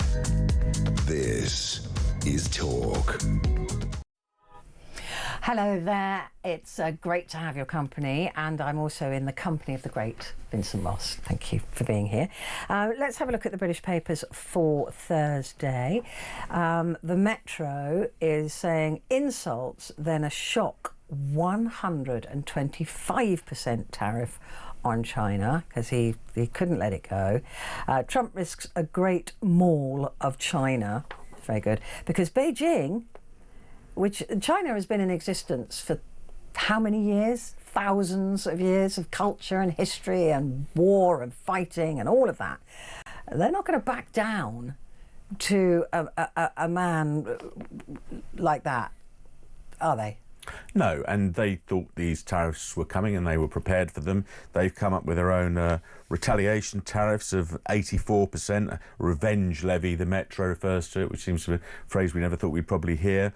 But, you know, give it another 24 hours and who knows where we'll be on the tariffs. He's climbed down very quickly on the vast majority of the tariffs, although they're still there, let's be fair, on auto and steel. So Jaguar Land Rover, for example, still facing a big tariff, 25% tariff in this. But you see, that's where tariffs do work if they're applied with precision. When you say, right, we're making our own steel, we have our own steel, we don't need to buy British steel, right? That we are making, and that is undercutting us. Not that they don't do that around the world, but when you just throw a bowling ball at it and say, right, all Chinese goods, they don't make those goods. They don't make them. No. So, you know, if you make your own steel and you don't want it undercut by cheaper steel, that's where a tariff is a brilliant tool. Fantastic.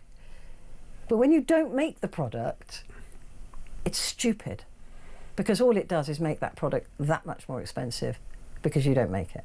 Yeah, and American factories are heavily reliant on Chinese imports, so they may have stockpiles, but not enough to keep them very long. Well, unless America does completely stop buying stuff. Beijing has said that they will never accept this kind of bullying, and I'm with them. And never thought I'd say that in my lifetime, but I am.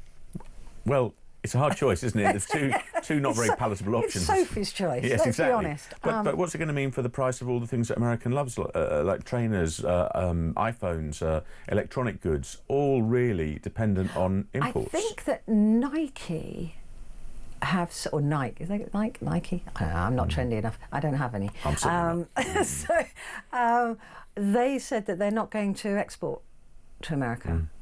So it's just like, we'll just hold on to them then. Yeah. We can sell them somewhere else. And in fact, China today, I don't know if you saw this, Vincent, but they put out a photograph of I can't remember his name. Anyway, a Chinese diplomat, trade dealer, and Ursula von der Leyen shaking hands. New China-EU collaboration. There's 450 million consumers in the EU who might quite fancy a pair of new trainers at a not very expensive price. And also, the EU is a bigger market than America. America really constitutes about 13% of world trade. They're not as big as they think they are. And that's really, somebody ought to whisper that to Donny and just say, look, mate, we're 13% of trade. They can cut us out. Yeah. You know, if they start trading with each other. I mean, it's an important marketplace. I'm not saying that it isn't, but I'm saying if they don't want to play with us, we can go and play with someone else. Yeah, and those talks have been taking place between Keir Starmer and Macron and European leaders, and they must be looking at their options, and he'll know that. And Canada, of course, is looking elsewhere. But again, interesting in the Oval Office that today, of course, the EU came back with 25% tariffs on Donald Trump, on America. On Donald Trump, actually, it's not really on America. And he was told that in the Oval Office, and he went, well, that was bad timing. You know, I mean, like, you didn't know that already. And if you didn't know that, why? He's the most ill-informed president. When he was told about those 4 soldiers that are dying, he said, didn't know anything about it. It's like, why aren't you getting briefed? Or are you being briefed and it just completely goes out of your head? I don't know what's going on there. But so, and Canada came back with tariffs, the EU came back with tariffs, and there are a couple of other countries that came back with tariffs. And his excuse for the 90-day pause is everybody else behaved. Oh, I hate that being... Everybody else was really good and didn't reciprocate, so I'm going to do this thing now. I'm going to pause for 90 days because you've been good little children. For the world. He did it for the world. For the world. Yeah. What a load of utter... God, I wish I could swear on this programme, but I can't. Anyway, the FT... stocks soar as Trump presses tariffs pause button and hits China harder. I don't think those two are connected as to why the stocks soared, but first signs of retreat. So the FT are calling it a retreat, which is what it is. Oh, there you go. What lies behind the bond sell-off? I think we know. The FT. The FT there. Daily Telegraph. What do we make of the lovely picture of the King and Queen there? It's great. I think it's their 20th wedding anniversary, isn't it? They were congratulated by the Pope on their visit to Italy. Both look very happy. Their media coverage these days is very, very good. And I think she's pictured there wearing the dress she wore at their wedding 20 years ago, isn't she? It is the same outfit, but she's had it slightly changed. Had some lace put on it, my understanding is. I always find it a bit depressing when people can get into the clothes they wore 20 years ago. Shouldn't be allowed. No, it really shouldn't be allowed. You know, I always throw mine away, so there's no chance of me failing. But they are so happy together, they seem. They always seem to have a good laugh. They always seem to be a great couple. They're the sort of couple you'd like to have dinner with. Yes, and the coverage has been really, really good. And there is that, but there is the weird contrast that, of course, at the same time, you've had Prince Harry in court in the UK trying to get his royal protection that he feels he's owed, even though he lives in California and doesn't work for us anymore. Exactly, and isn't doing royal visits and royal engagements. So there is that contrast, and there has been a bit of media coverage saying it's almost like he's upstaging his dad. His dad's here on this important visit, this diplomatic visit to Italy, and there's Prince Harry sort of traipsing through the courts trying to get a couple of armed security and I don't really see the point, because he's rich enough to employ his own bodyguards. They can't carry guns. I think that's the key, isn't it? That's what his concern is. And presumably they can't park on double yellow lines the way that Royal Protection Officers can. I don't know. Or get a motorcade. Exactly. It gets the fast track to the airport and all that sort of thing. So it does seem a bit of all the things in the world to be bothered about. I mean, unless he knows something about his security threat to his family that we don't know, it does seem an odd thing to be pushing Well, look for. what we did for Taylor Swift. If there was a direct threat, we would protect him, because we did that Taylor Swift, which I was annoyed about. But she could have just flown into Battersea heliport, and then, which can't be that far away from you, actually. No, it's not. Yeah. And then got a boat down the river. No one would have known that she was even there. But that's my theory. But look, if there was a direct known threat against Harry, they would protect him, presumably. But yeah, exactly, because they assessed the risk, and they've obviously assessed it to the point they don't feel that he's a risk. No. That he's at risk. Yeah, and also, you know, how often is he here? Yeah. And he's never here on official business, so bog off. Well, exactly. That's what I'd say. Yeah. But apparently, King Charles. This is brilliant though. Is that he speaks fantastic Italian, apparently, from Gabriella, our Italian producer. She said it's an impeccable accent, and he was doing Monty Python jokes. That is good. I did hear a bit of it. I did wonder how good it is, because you always think, I wonder how good it is. Yeah, I wouldn't have known. But he was doing What Have the Romans Ever Done for Us? It's quite funny. That's brilliant. Yes. So apparently he was having a right laugh there, and has enjoyed every minute of it. There's another story here on the front of the Telegraph. Unfortunately, the writer that I can't. No, it's too smudged. Police put a block on white recruits to boost diversity. DEI are hiring. Which I don't have a problem with in the police service, as long as everybody's qualified enough, right? As long as they're qualified. The police service is there to represent the people of this country, and if they don't look like us or sound like us, then they don't truly represent us. So I don't understand why people have got so many problems with this. I just think there's huge pressure on all public services to get better numbers in terms of their diversity figures, and perhaps the police numbers aren't high enough, but we've seen these stories before with the RAF, I think, saying that they've not had enough EDI recruits, they need more of them. So another story like that, I think. But I think as long as everybody is qualified, I mean, you don't give special treatment to somebody because of their skin colour. You know, if you've got two recruits, one of them's white and one of them's black, and the white guy is better, then give it to the white guy. Exactly. If the black guy is better, give it to the black guy. If they're both the same, if they are of equal talent, and you need more black people in the police service to represent the people on the streets that they'll be bumping into, then recruit the black guy. And that's what the public would expect as well. So I think so. Although there's a lot of fuss kicked up about it, as you would expect. Right, let's take another break. God, this time is flying. Yes, it is. Back in a sec.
Across the UK, on DAB+, on your smart speaker, on your smart TV, and on your side.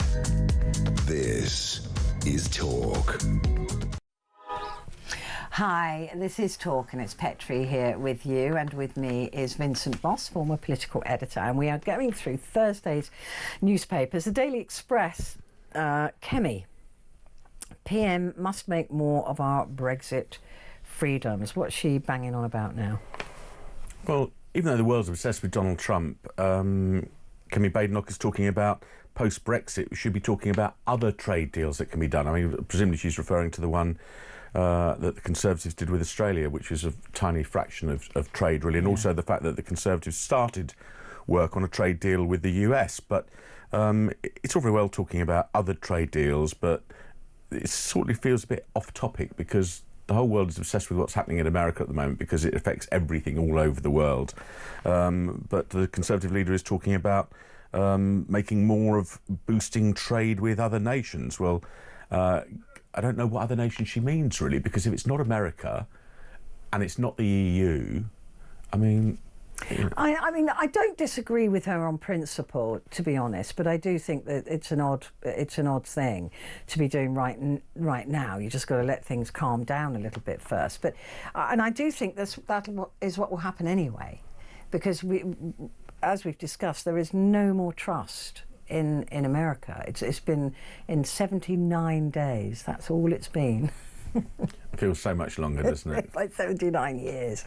79 days of Donald Trump has, I think, destroyed America's reputation as a trustworthy partner, not just trading partner, but partner, and all of the horrible things that he's been saying about Europe, and we are part of Europe whether we like it. He's not just talking EU, and JD Vance doing the same thing.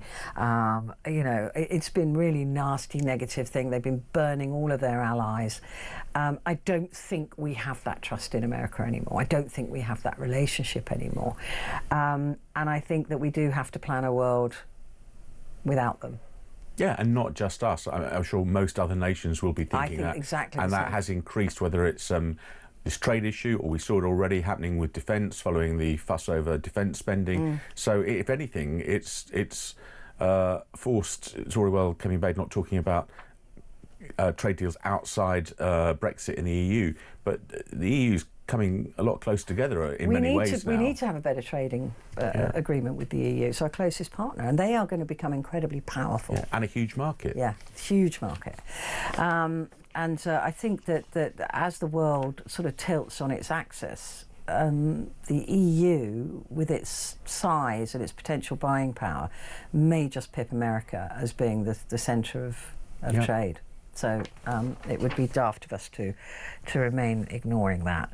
The Guardian. Let's not do that. Let's do the bottom story here. Phones banned in nearly every school in England. Seems sensible to me.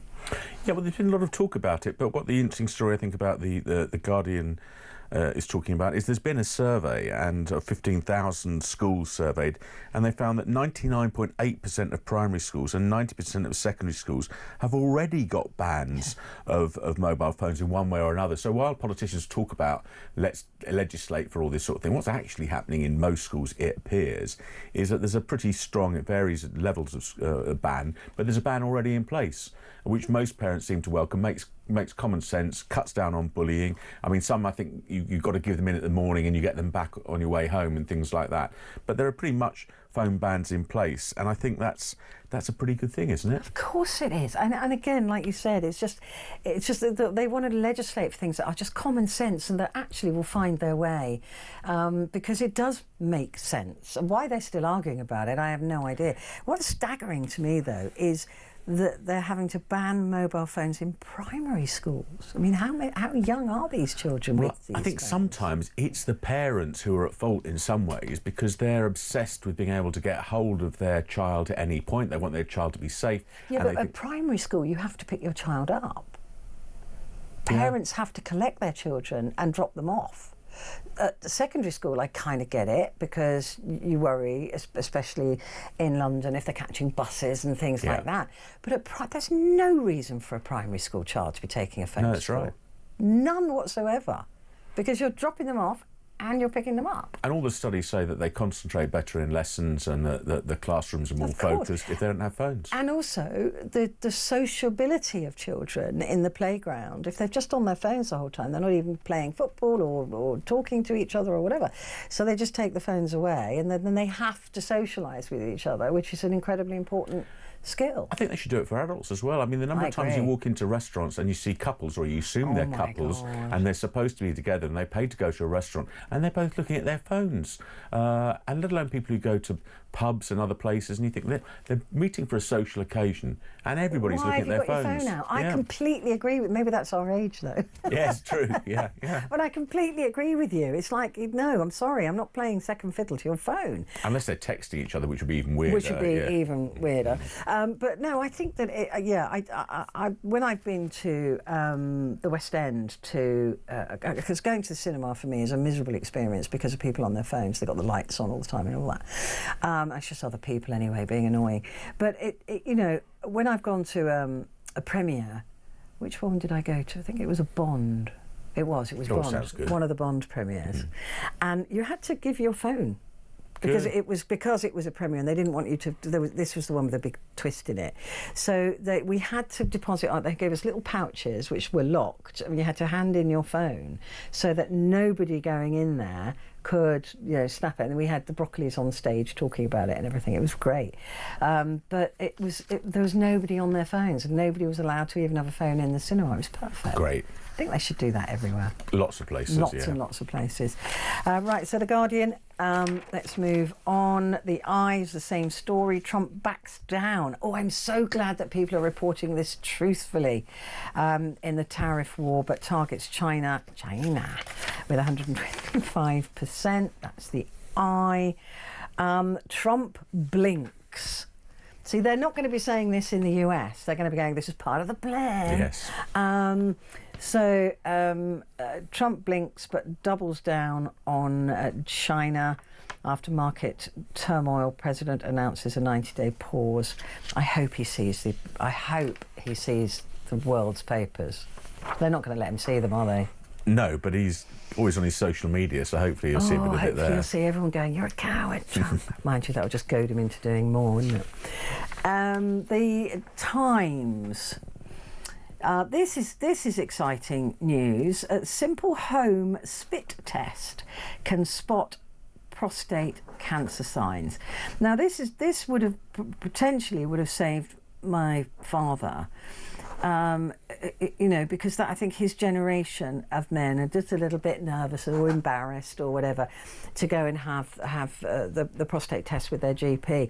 But just to get a test like this at home as a spit test, I think this will save lives. I think this will genuinely save men's lives. I think this is very exciting. It's a good idea, and what's interesting about this spit test is it seems to suggest that it's better at finding aggressive prostate cancers than some of the other techniques potentially, which is really interesting, because as somebody that's in the demographic where I could or should be going for these tests, one of the things that I've seen at GPs is talk about false positives, and that sometimes if you don't have symptoms, there's a bit of some of these doctors who say, well, you shouldn't have the test because you potentially get a false positive. But yes, there's a big campaign in, I think, the Mail, one of the other papers, where they want all men to be tested and are pushing very hard for a test, because there's no doubt that the more people are tested saves lives, and we've seen a lot over the years about the importance of breast cancer testing and regular screening. Absolutely. And this is the sort of similar equivalent in many ways to men. I've got my mammogram coming up. I must check the date. Coming up very soon, and you just go. It's not the most fun day out, but you've got to go. And this is really interesting. Men older than 50, which is they've lowered the age, haven't they, can ask their GP for a PSA test, even if they have no symptoms. And I do think, because they do the bowel cancer thing now, don't they? They send round all these tests. They come to your door. You just do your test. You send it back to them. this is brilliant. If it just saves those men from being, I don't really want to go, or I don't think I'll go. If one landed in your house, you go, I might as well do it. Yeah, and men are rather than famously, of asking course, for it. yeah, men are worse at going to terrible. the GP than women. So it does sound like a good thing, and it's weird, isn't it? Because there are parts of the NHS that seem to be falling apart, and yet there are bits. And the government did talk about trying to be more front-footed on sort of proactively getting people screened and tested earlier. And it's not just a kind of life-saving thing, it's also a money-saving thing, because obviously the earlier you treat something, the more money you save in terms of treatment. And with prostate cancer, it's completely curable if it's caught early enough, so it saves them money, like you said, in the future. Russia attacking on multiple fronts. We knew this was going to happen. It always happens in a war. When the weather changes, then there is more fighting going on. Yes, and it sort of knocked off most of the front pages, or that is on the front page of the Times, just because of what's going on in terms of the Trump and the tariffs story. But it's interesting that the Times story refers to the this element of Chinese soldiers. That was interesting. Being a part of the battlefront nowadays. So just when you think that nothing's going to change, there's another element to this. And of course, as you say, as the weather gets better over there, Russia will continue to try and grind onwards with this offensive. And we've sort of taken our eye in many ways off the peace talks and moves for peace, just because the world's eyes, and also presumably Trump's eyes, to a certain extent America's eyes, are elsewhere. Do you know what? I just think Trump hasn't got the attention span. No. Genuinely, I think he's bored of it now. Yeah. He said he'd fix it in a day. He's not been able to do that. Bored. Yeah. It's just like with Israel and Gaza. It's like, I want to do something else now. But yeah, that is interesting. It's about 150. They think there's a suggestion it's about 150 Chinese citizens. Now that's a very important word, citizens. They're not Chinese soldiers. Yes. Which is the important thing. Well, China says that anyway, and I'm not, never been the biggest fan of China either. But they're saying that they've warned their citizens not to join the fight in Russia. So they're really distancing themselves by using the word citizens. These are nothing to do with us. We haven't sent them there. If they've gone, they're mercenaries. They're not with us. Time will tell if that's true, but I would imagine that it would be more than 150, like North Korea sent thousands. Yeah, almost certainly. But it does also reflect, it shows the sort of pressure that Russia is facing in terms of recruiting. Yeah. People. Any old person wandering past. Yeah. Yeah. Yeah, it's just, but they are apparently 150 Chinese citizens, and that was the confirmation that the world needed that was the word that the world needed to hear. It's time for another break, Vincent. We'll be back in a sec.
across the UK.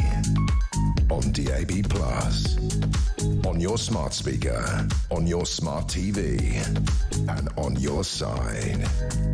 This is Talk. Hello there, this is Talk and it's Petrie here with you, and with me is Vincent Moss, former political editor, going through the papers for Thursday. And the Mirror for Thursday, again, it's all about Donald Trump. He hits Beijing with 125% tariff, but a 90-day pause. And we both admired the sub-editor's work here, didn't we? Tell us what the headline is. Yes, well, the headline is Great War of China, which is very good, isn't it, really? Because obviously the Great Wall of China, thing that we most think of when we think of China, and they just say the Great War of China, which sums it up perfectly, really, because that's what it is. It's a war, isn't it? Yeah, and it I mean, what worries me is that if sense doesn't prevail at some point, that headline might not be ironic. It could tip into something physical, because I don't think Donald Trump is a man who, or we know from today, doesn't like to look as though he's lost, and Beijing are not going to blink. So if he wants to look like he's won this, I don't know what that looks like. No, it's hard, isn't it? Because he never admits defeat, and he certainly won't want to admit defeat to China. But the Mirror front page refers to already what he's done in terms of pausing the tariffs for 90 days as a big climb down, which is certainly what it is. Trump would never say that. It's a huge climb down. So how he gets himself out of jail, as it were, with China, who knows? Because in many ways, China is really, really the most important element of this. So he'd have, in terms of we've been better off cutting a deal with China in some ways and keeping the tariffs high on the nations he needs fewer of the imports from. So don't know how that's going to work out. Of course he'll present whatever happens with China as a victory, but it's the great unknown in terms of these tariffs. Basically mean that it's impossible for either side to do business, because in addition to the tariffs that he's imposed on China of 125%, China's put 85% on US imports into China. So and we'll wait and see what they do on Thursday, because they're not going to just accept the 125% either. So you've now got a situation where again, I heard just before I came into the studio that China has now rejected all American films. Now that's Hollywood films. They won't be showing Hollywood movies. Now that alone is worth $7 billion, that market alone, US films.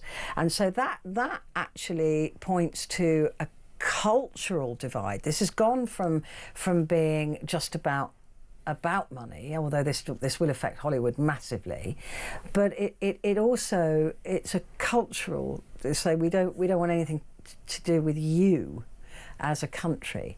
So if they've banned all American films, and this is the point, Donald Trump was fond of saying to Zelensky, you don't hold the cards, I hold all the cards, and I'm afraid China holds all the cards, right? They are the biggest marketplace. They produce the most stuff, and they are. They're now saying we're not going to take your films. They're not going to they've reduced the amount of minerals they're selling now that companies that make batteries depend on. America doesn't make that mineral. It doesn't grow that mineral. It's not in the ground in America. They may be able to find it somewhere else, okay, but that's going to push the price up.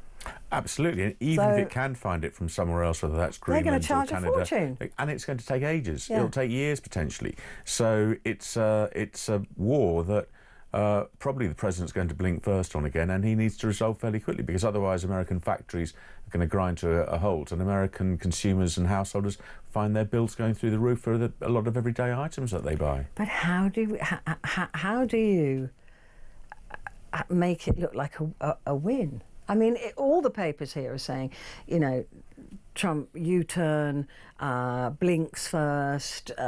We all know that he got scared, right? But even when he's talking about us and about everybody else, the US president caved to other countries by declaring a 90-day pause on levies as fears grew they could spark a global financial crisis. He said that people were getting yippy, a bit afraid, meaning that he wasn't afraid. Exactly. So He's he blaming has other to people. try, yeah. So, but how? What does it look like? What? You know, there must be conversations going on right now in the White House, going, how do we make this look like a win? How do we make it look like he's won with China? Because they are not going to let us make. They're not going to let us. No, exactly, because they've got their own audience to worry about. It's funny, isn't it, when he talks about people getting yippy and a bit afraid, he really means him, doesn't he? Yeah, he does. So when he says people, he means I was getting a bit afraid. It wasn't going the right way. Yeah. I'm trying to be the strong man and the tough man, but everybody else got scared. Yeah. And that's why he was saying, yeah, they all came to me. They've all been phoning me, kissing my ass. 70 countries on the phone, all trying to cut a deal. Saying, please, sir, please. He did that voice. Please, sir, please. I'd bog off. Just stop being so disrespectful. It's unbelievable. The Daily Star, a vital report on how we live in Britain today. What's this about? Well, it's a picture of the In-Betweeners, the sort of 4 lads in the In-Betweeners series, and saying that sad Brits have only got 8 mates with just 4 of them close pals. Sounds all right to me. Say extras. Well, yes, exactly. You'd probably rather have fewer good mates than a... But then lots of people claim they've got loads of friends, don't they? And they usually don't. They haven't. My friends are my, you know, I would say 3 o'clock in the morning friends, but I'm always awake then anyway. But, you know, if something bad happened to you, I know I've got Tim, Lucy, Karen, 4, maybe 5 people that I could pick up the phone at any time, and I would do the same for them. Yeah. 5. And that's good. I mean, and also you want sort of fewer close mates. I mean, imagine when you're 20s or you're at university or college or something, you'd have had loads of friends, but it's all a bit sort of shallow rather than important. And I think as people get older, they have fewer good mates, don't they? Yeah. But stronger and deeper relationships, which is probably what everybody. That's exactly. I had a little barbecue on Saturday, 4 people. That was fine. That was fine by me. I'd rather have decent conversations with few people than be rushing around and I've held bigger barbecues and I'm saying thank you to people or whatever, but and I never get to talk to any of them. So it's completely pointless. So no, I don't think that's sad at all. No, exactly. 4 best mates. And also, they're using a picture of the In-Betweeners. They were 4 best mates. Yeah. So even they only had 4 mates. That was enough for them. Yeah. We only have 4 real friends, they've put it down. As long as you've got 4 real friends, in fact, as long as you've just got 1 good friend, it's absolutely enough. I haven't got the time or the patience to be dealing with too many people, I can tell you that. And then another image on the front of the Daily Star. What is that thought for the day? Grapple them to thy soul with hoops of steel. What does that mean? It must be a famous quote, but I don't know where it's from. I don't know either. Mickey Rourke. Well, I think he's pictured because he's in Celebrity Big Brother UK. And I think he said something. He says, "Big bigot Mickey's warning," and I think he said something bad, but I don't know what it is. He did. He suggested to a queer woman that if he was in the house for 4 days, then she would no longer be gay. She'd no longer be a lesbian. Wow. He's slightly overstating his... it's a long time since 9.5 weeks, isn't it? I was just going to say, 9.5 weeks, which was the movie of its time, wasn't it? It was kind of shocking and very naughty. And he was absolutely beautiful. Was it Kelly McGuinness played the other part? I can't remember. I think it might have. Was it Kelly McGuinness? In 9.5 weeks? I think so as well. I don't know where that came from, but Mickey Rourke was beautiful in that. But I'm sorry, and I don't like to be physically judging people. But what the hell has he done to his face? He's had so much plastic surgery. It's such a shame, isn't it?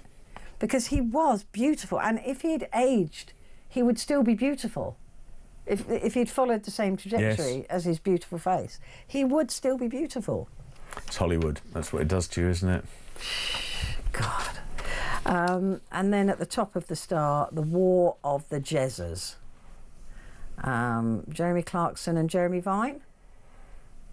Is that Jeremy Vine? It is. I think without knowing the story, presumably Jeremy Clarkson is saying, the headline is, "I have a car, not a child's bike," which I guess is Jeremy Clarkson being rude about Jeremy Vine, who's a famous cyclist. Oh, with all these cameras and shouting at people, yeah. And then another picture of Donald Trump. I'm amazed I haven't sorted out his makeup yet. You'd think there'd be a great market for a kind of Trump without the makeup picture, wouldn't you? But you don't see too many of them, or any of them. I just don't understand. I just don't. I mean, I was saying to Vincent in the break, I said, I'm sorry, if you came in wearing orange, I would say to you, listen, please, I'm not letting you walk out looking like that. I just wouldn't. Why is nobody saying that to him? Well, people do wear false tan, don't they? But not as much as him. I think that's the problem. Is you can probably wear a bit of it, but just not too much. Yeah, not too much. It was Kim Basinger or Basinger. Ah, yes, it was. Yeah. So yeah, a great film. We've only got a second or two. Have you got something we can chat about in that time? Yeah, I was just looking at a piece in the Guardian about. There's been a lot of talk, hasn't there, about planning proposals and the government sweeping away things like bat caves and newts and things. Well, this is the 32 nature organisations hitting back, saying that these proposals will leave vulnerable species more exposed than ever. So it's the kind of, if you like, the nature people hitting back against these things about sweeping away the planning reforms. Well, we can always de-extinct them. Exactly, that's the way forward. Vincent Ross, thank you very much indeed. Yeah, talking of de-extinction, that's what we're going to be talking about, because these new direwolves, I know that you've seen the images. We've got lots of lovely pictures to show you as well if you're watching on YouTube. But these direwolves that became extinct about 10,000 years ago, but had been around for a lot longer than that. 125,000 years they were around. But they were extinct 10,000 years ago until 3 months ago. And now we've got 3 of them and they're back. And I spoke to the people responsible for that and they said, look, forget what all these other people are saying. They are 100% dire wolf. Should we be meddling with de-extinction? They want to bring back the woolly mammoth and have plans to do that by 2028. So give me a call. Are you with this or against it?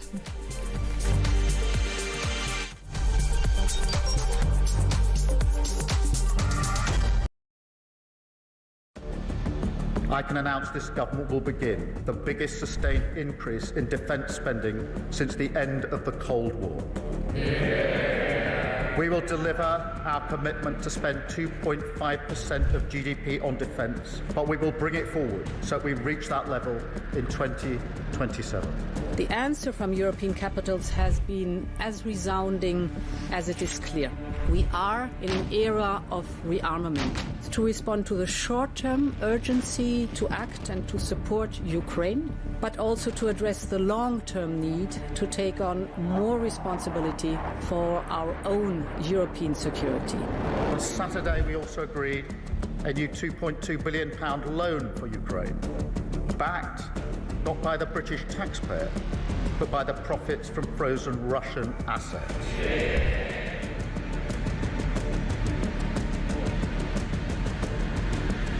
It is my pleasure to bring from His Majesty the King a letter. He sends his best wishes and his regards, of course, but he also asked me to bear this letter and bring it to you. So can I present the letter from the King to you? Thank you very much. Am I supposed to read it right now? Yeah, please do. I will do. I've got to tell him what your reaction is, so I need to know. I need to know. He is a great gentleman. A great, great gentleman. He said he thinks the war's going to go on for a long time, and he better not be right.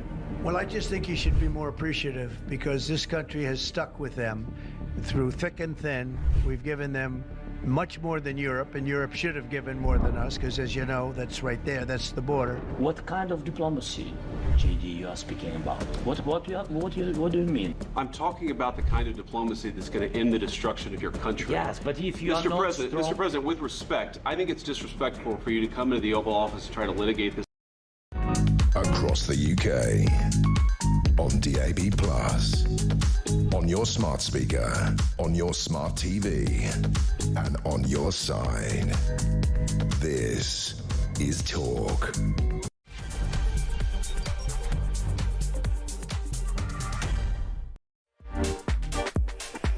Good morning to you. This is Petrie, and this is your phone in.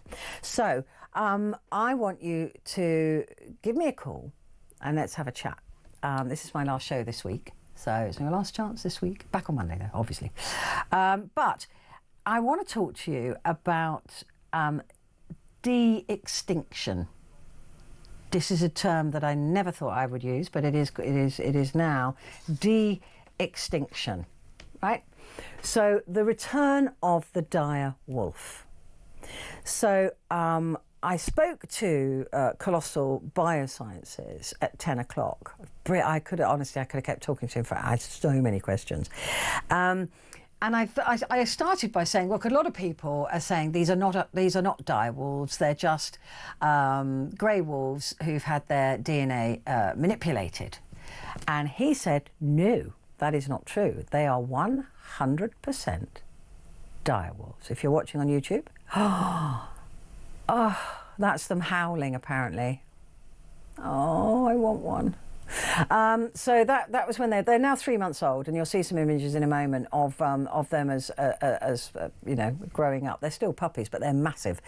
So the claim, what they did was that they took DNA from things that were very, very, very, very old. There was a skull, which I think was 13,000 years old, and another bone, in an ear bone, I think it might have been, or a tooth, that was 72,000 years old.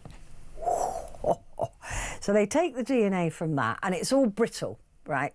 Because DNA degrades very quickly, so it was all brittle, and it was in bits and pieces. So they sort of basically put it back together again and used AI and all these clever tools at the moment to literally, genome by genome, recreate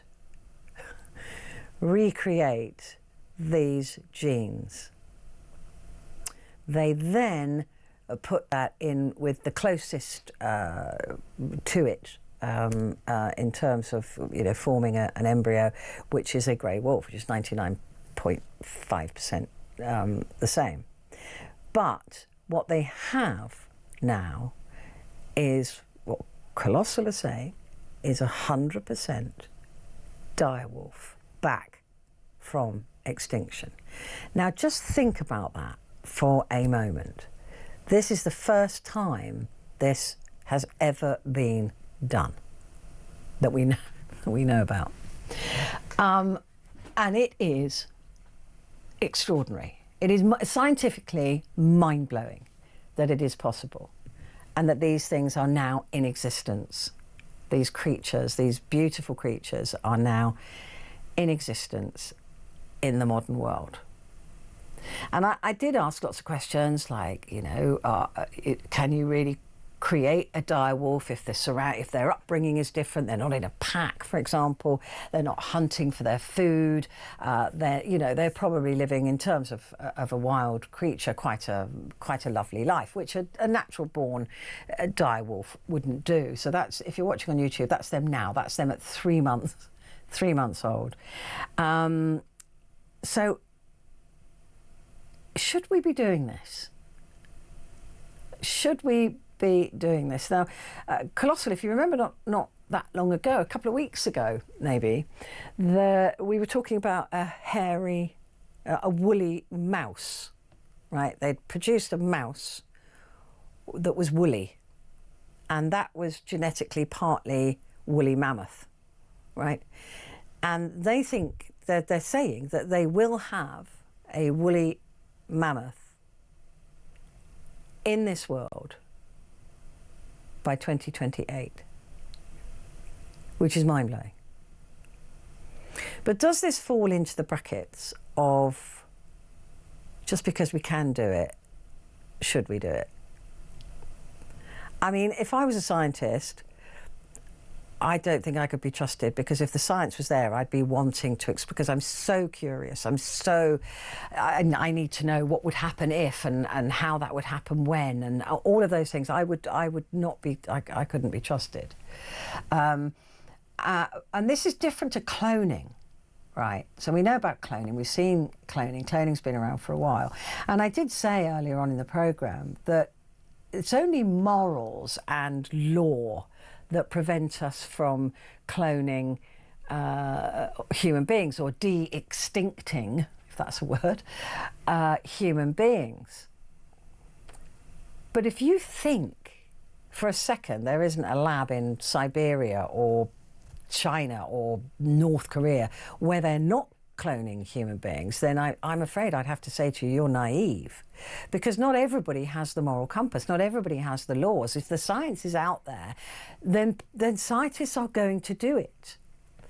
So where does this end?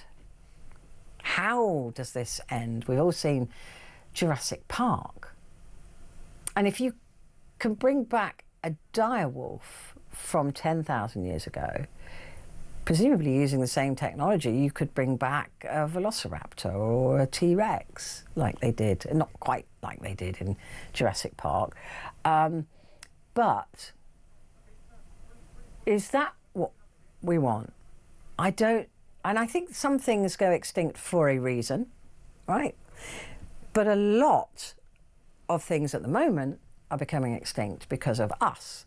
And I have no problem with de-extincting creatures that we have wiped off the planet, because when it was just creatures and not this disgusting human being creature, it was a survival of the fittest.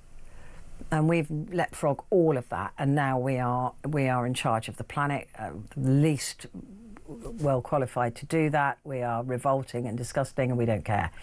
So I don't have a problem with bringing those creatures back, because they may have not become extinct if it hadn't been for us. But as for creatures like the woolly mammoth that became extinct, you kind of think, well, there was probably the tusks were too big, or they didn't, I don't know, maybe they weren't, in terms of Darwin, they didn't quite have the right stuff, or a disease came along that they weren't used to, or maybe they got dandruff, I don't know.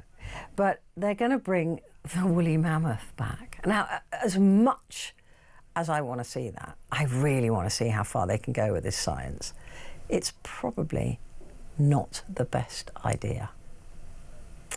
What do you think? And if you could bring back a creature from extinction, what would it be? What would it be? 0344 499 1000. A duck-billed platypus. Have they not started to bring back a duck-billed platypus? There was some talk about that. But yeah, I'd probably bring that back, just because they're funny looking, wasn't it really? Stephen has phoned from here in London. Hi, Stephen. Hi, Petrie. Regarding this, taking a genome and sort of artificially creating a species, well, they did it with Dolly, the sheep. I know this is a bit different from Dolly, but the thing they can take a genome or genes and create a species, but Dolly died at about 6 years old, I think, and which is about half the life of normal sheep. And the reason why Dolly died so young was that although they could get Dolly to be genetically identical as a sheep, what they couldn't replicate was the epigenetics, which is basically how the DNA is stored. And it's the epigenetics which determines which genes are expressed and how they're expressed. And they still can't do that, to my knowledge. That's really interesting, because my understanding with Dolly was that the genes kept shortening, because all of us do. Every time our genes are replaced, they're a tiny bit shorter, which is the aging process. But hers kept speeding up, didn't they? It was much, much faster, the shortening of the sequence, or the length of the strand. she was cloned, wasn't she? She was a cloned sheep, and that I remember at that time people going, "Oh, this is a disaster. We'll be cloning humans," and it probably is happening somewhere, without a doubt. But is it? She had a 6-year life. She had a very good life, but was it worth the science? It probably was, wasn't it? Yeah, it was worth the science, but as I said, I don't know how they're going to do this, ever get to master this epigenetics. So, I mean, every cell in our bodies, in you and our bodies, are exactly the same. The reason why some cells turn into liver, some cells turn into heart, some turn into teeth, is because of the epigenetics in the cell. So, and a maggot has exactly the same genetics as the fly it turns into. The genetics don't change. And a worker bee has exactly the same genetics as a queen bee. It's just that the queen bee is fed on raw jelly. But the genetics are exactly the same. So same as caterpillar and butterfly are genetically identical. It's the epigenetics which makes them different, because it's the expression of the genes and which genes are turned on. So until they can master that, it's a bit of a dead end. I mean, that is fascinating. I never even thought about that a maggot would be genetically exactly the same as a fly, but of course it would have to be, wouldn't it? But they must have fixed that with this direwolf, because the genes did turn into the fur and the teeth and the bones. So they must have fixed that genetic problem. No, I don't. Well, I mean, they got Dolly to turn into a sheep, but they got the genetics right. But they still can't master this genetics. So I mean, I think I'm going to get the details wrong, but it's something like if you unwound our DNA in our body, it would be like 6 feet in length. Yeah, one strand would be, yeah. Yeah. So if you're going to put that in a body, it has to be very tightly wrapped, and therefore only certain genes, if you're very tightly wrapped, some of the genes that won't be expressed. So that's sort of part of the epigenetics. So, and they still can't do that. So it's really interesting. Is this something that interests you, Stephen? You sound like you've read up quite a lot on this. Well, just a layperson's. But you're interested, like me. I'm a layperson in it, but I find it really interesting. Yeah, it is very interesting. And then you have to think about, if you're bringing back extinct species, you'll bring them back to a different environment in which they live. The carbon dioxide, dinosaurs were around, the carbon dioxide was about twice the level it is now. Good point. And temperature was about 5 degrees hotter. So you bring them extinct species back into an environment which they didn't evolve in. So that's another issue. That's such a good point. I hadn't even thought about that, because I did when I was talking to Matt at Colossal. I was saying to him about they being brought up in the same way, and can they really be a direwolf if they're not brought up in a pack or in the same? And he said they've tried to replicate the temperature, they've tried to replicate the environment that they're in, but the one thing they couldn't replicate, of course, is the atmosphere. The air that they breathe. So we don't know how they will grow up to be completely different if that's the case, wouldn't they? Their lung capacity would be different, their ability, their strength would be different. That's such a good point. I hadn't even thought of that. Yeah, there's a lot of hurdles to overcome to make this a viable thing. They will eventually get there, because humans do eventually get there, but and of course, if you bring in a new species, if you do successfully bring in a new species, just like if you bring in a species from Australia to England, it's gonna have an effect on the ecosystem, isn't it? Absolutely, like the cane toad. Like the cane toad, they took to Australia to kill something, and now the cane toad kills everything. I mean, it's just like these great big lumps of toad, and they're a real menace now. But you're absolutely right. And that was another thing I was concerned about, if they're going to breed with these three, and they do plan to at some point. But they won't make a big pack, because genetically they're too although each individual is genetically different from the other, that if two boy wolves are mating with one girl, then eventually the gene pool would become too close. So they say they're not going to do a big pack. But if they are let out into the wild, you know, like you said, it's not. That was 10,000 years ago. There's a whole different ecosystem that they could very easily ruin. Yeah, and it's impossible to really to predict what effect it's going to have on the ecosystem. I don't know how they would predict that. Like you talk about was it the toads you talked about? Yeah, the cane toad. You just don't know. There's so many different variations that can happen, varieties of implications. Yeah, it would be hard to consider them all. So it would be a bit of a stab in the dark, really. Yeah, there'd be millions of variations, wouldn't there? I mean, literally millions of variations as to introducing the direwolf back into the ecosystem, what that could do.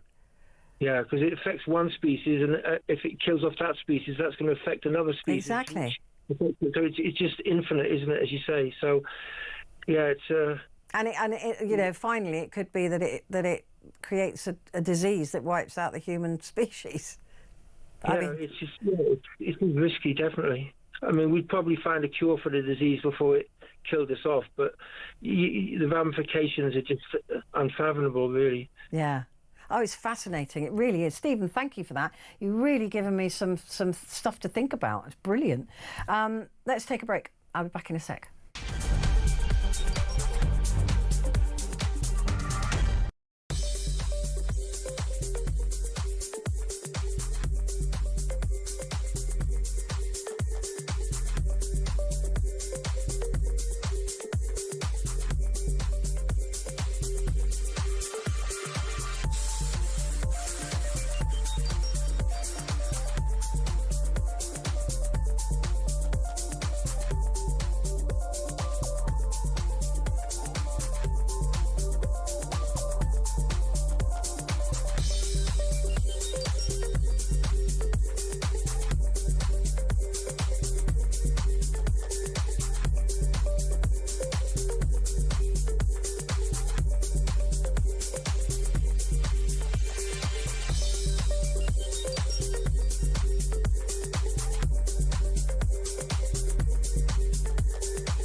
Across the UK, on DAB+, on your smart speaker, on your smart TV, and on your side. This is Talk. Hello there and a good morning. So, is it a dire prediction of doom that we've brought back the dire wolf? Do we think that de-extinction is a good thing or a bad thing? Now, this company, Colossal Biosciences, has already been helping with the near extinction of creatures that are currently alive, but in small numbers on this planet as we talk, and they've been cloning. So that's very different to de-extinction. So it's not a cloning process, it's a gene editing process. And they've taken DNA from a tooth 72,000 years old and a skull that's 13,000 years old. That's how old it was. So, I mean, what could go wrong? I think pretty much everything could go wrong, couldn't it? I mean, it really could. And Stephen there making some excellent points about even just the air that these creatures are breathing will fundamentally change how they grow up and how they develop, because it is different to the atmosphere and the air that they were breathing 125,000 years ago or 10,000 years ago when they went extinct. So there are so many variables of what could go wrong with this. I mean, currently these three wolves, there are three of them, Romulus, Remus and Khaleesi. Is that right? Khaleesi. Did you watch Game of Thrones? Is that how? Okay. Sam, he knows everything. So Khaleesi, and Khaleesi was named after a wolf in the Game of Thrones. Right? No, not a wolf. A character in the Game of Thrones, sorry. And Romulus and Remus, of course, were the brothers, weren't they? But so look, these things are now 3 months old. They are beautiful, they are incredible, but why? I suppose why are we doing this? And we can do it. But Colossal Biosciences, they are saving other species that are about to go extinct. But they want to bring back the dodo, the dodo, which would be fun to see, wouldn't it? And they want to bring back the woolly mammoth. And I think they're thinking as well of the Tasmanian tiger. Can we find a picture of a Tasmanian tiger? I think they're quite chunky, I seem to remember. Anyway, do we really need to see woolly mammoths? I mean, I love it. I'm just so curious about all of these things. I love it, but they went extinct for a reason, right? And Joanna has said, man will be the architect of his own demise. Yeah, aren't we just? Creatures from the dinosaur age disappeared before man appeared for a reason. Man will never learn not to meddle with nature. And that's from Joanna in Salisbury. And it's true, we are meddling, but we've already done cloning, and now this? This is mind-blowing. To de-extinct a creature that went from this planet 10,000 years ago. And these three wolves are being kept in a secret location in the United States of America. What could go wrong? Give me a call. What do you think could go wrong? 0344 499 1000. We've got a picture of the Tasmanian tiger. I think if you're watching on YouTube, let's have a look at the Tasmanian tiger. I keep wanting to say Tasmanian devil. Wow, well, that looks like it's here now. What is that? Is that a mock-up picture? It's a mock-up. Oh, a digitally altered. It doesn't look like a tiger, really. It's quite beautiful, but why? Why bring it back? It looks like it's got a kangaroo face, a zebra's half body, and a bit of a lion thrown in there. Not really sleek like a tiger. But there you go. If you're not watching, then I'm sorry, but I did describe it as best I could. John is in Brighton. Hi, John. What do we think about bringing back creatures that have long been extinct? Right. Well, yes, I understand what the guy's saying beforehand, but let's put it like this. If, 100 years ago, if you'd said to him, Steve, we'll be able to perform a heart transplant, he would have laughed. Mm. Well, they would have thought it was witchcraft, wouldn't they? There's just no way, yeah. So I'm saying you're probably right. There is somewhere, I'm not sure where, I don't know where, I don't delve into this, but somewhere in Siberia probably there is a secret lab, and I can guarantee you that I'm going to give it 20 years. If you can bring the woolly mammoth back in 2028, I'm giving it 20 years, and they would have done the same with humans. Yeah, I mean, I have no doubt that they're cloning. They're cloning Putin as we speak. There will be some plan to clone There are. I almost guarantee it, and I'm not a conspiracy theorist at all. No, I'm not. But you can bet your life that they're cloning humans right now. It is. The thing is, this could become a massive business. It's like the internet, you know. Nobody thought we'd do what we're doing now. 40 years ago, let alone 20 years ago.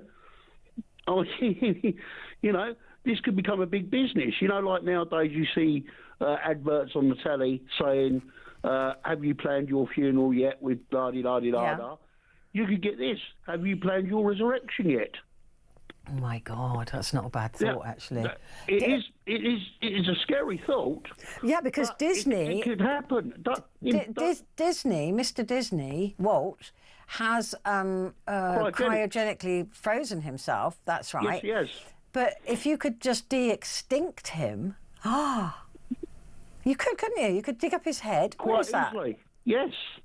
So, you know, we have to be, you know, warn ourselves this is coming. Oh, my God, the only blessing is when people that are hateful and horrible actually die. And then you think, well, thank God they've gone. But, you know, I mean, you know, what is there that could go wrong? Everything could go wrong with this. We don't want de-extincted humans. That'd be awful. No, I know. Because it won't be the good ones that are brought back. It won't be the nurses and the... It'll be these blooming horrible billionaires who don't give a damn about anyone. Oh, can I ask you something, Petrie? Of course you may. Next week is World Amateur Radio Day. Can you do a feature on amateur radio, please? On amateur radio? Yes. I'll have to consult with my producer. Yeah, I mean, it's a big thing, isn't it, amateur radio? It is. Yeah. Yeah. You know about it, don't you? I do. Would you want to be brought back from the dead? But would it be us? Because we are... This is the philosophical question. You could probably bring back my body, like the DNA. God, this like fantasy football, this. Yeah, it is. But would that be me if it didn't have all of the experiences that I've had that have turned me into me to this point? Would it? No. It wouldn't, would it? Also, I mean, there's manipulation. Now, this is scary, what I could even suggest. We could literally be perfect in every way. Well, but I am. No, but you know what I'm getting at. No. You know what I'm getting at. What I'm getting at is quite simple. We breathe the same air, we drink the same drinks, we eat the same food, day in, day out, night in, night out. We won't go near any bad substances, because if we do, we're dead. Simple as that. One bad substance, you're dead. What? And you mean that we could manipulate the genome of people that we bring back? Yes. But we are more than just our genetics. We are the sum. I don't believe in a soul. I don't believe in a soul, but I do believe that we are the sum of our experiences. Yeah, absolutely. But, you know, we were thinking about the future here, Petrie. You know, our past experiences would be nothing, because all we'd be then is, yes, you might be Emma from Whitehawk or whatever, but you won't be Emma from Whitehawk in Brighton that was around in, I don't know, 2021. If you know what I mean. Yeah, but you would look identical. Yeah, genetically. It's all right looking identical. But what about your experiences? You know, would I go to football? Probably not. I probably wouldn't even know what football was. Oh, I see what you mean. You're suggesting, okay, so you're suggesting that the experiences would be so different, let's say, in 100 years in the future. Yeah. But then, would you be de-extincting Petrie Hosken without the sum of what makes me who I am? Wouldn't you? That's what you would have done. You wouldn't have gone back in time, would you? So I wouldn't be me then? Probably wouldn't be a broadcaster. You might look like the picture that somebody could bring up of you now, but you're not going to experience you, as in Petrie Hosken's the woman that was on TV in war-torn areas, blasting military targets up. I did do that. It was fun. I did. Well, actually, I blew a tree up that had fallen across a road, or the engineers needed moving from the road. Oh, but anyway, that was fun. That was. It was such fun. But yeah, they were going to blow it up anyway. I just pressed the button. But I did enjoy it. But yeah, yeah. So we're bringing back these wolves. They are not the wolves of 10,000 years ago. No, they're like an ethics kit. Because, as you said, they've taken the DNA from one, from a skull from one. They took the DNA from the bone of another one, didn't they?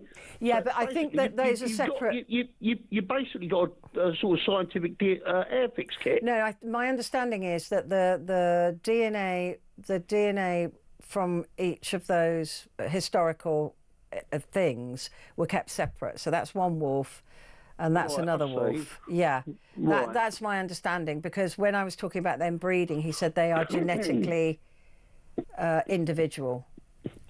So they're not. It wasn't like. It's not like they've taken the DNA and then cloned 3 wolves. Yes. So they didn't do that. They've got 3 separate wolves. Yeah, I've got it. It's but still, it's mind blowing, isn't it? It is, when you think what we could do in future. I mean, it's, as I said earlier, it's like the first heart transplant. Yeah. You would have been absolutely petrified 40 years ago, 50 years ago, if somebody had said to you in, I don't know, 1973 when I was born, you're going to be able to order food and anything you want with a little black box the size of a packet of cigarettes on your sofa, you would have laughed. Absolutely. You would have laughed. You would have said, "Get a flipping life, you idiot." You know? But it is interesting, isn't it? You're saying that in the future, and this is the mission creep, isn't it? This is when it becomes normal, the idea. And you can already clone your dog, by the way. You can clone your pets. You can do that. Yep, I know that. So that's only a little step, isn't it, to cloning a human being. But digging up somebody's skeleton and de-extincting them. Well, that, as I said, that could become the normal. Before you even... It's like Total Recall, isn't it? That's right. So before you're dead, what you do, the same way as you do a funeral now, except you possibly wouldn't leave a will, you can say, right, when I'm dead, and my batteries sort of run out, you can say, right, I want to be resurrected instead of being buried or burnt. You see, that's it's the thing. They should try and bring back Walt Disney, shouldn't they? See what he's like. Well, they probably will. They haven't tried it yet, but it's coming. Mm. Oh, can you imagine all the horrible people that they'd bring back? Do you know? I'm thinking actually, Petrie. Howard Hughes would have been all over this. Yeah. He would have been all over this. Elon Musk will be all over this, won't he? Yeah. Making sure that he survives. Oh, God. Oh, yeah. Howard Hughes would have been all over this. Maybe they can turn Elon Musk into a human being next time, though. There you go. We can bring Howard Hughes back. Bring Howard Hughes back. Oh, God. If you could bring back one person from history, who would it be? I would have to say, due to the experiences that we're going through now, it'd have to be Churchill. Good one. Good shout. I would come back and I would give them such a rollicking they would not know what to hit them. That's not bad, actually. I like that. John, thank you very much indeed. I've got to take a break because I'm very late, but I will be back in a sec.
Across the UK.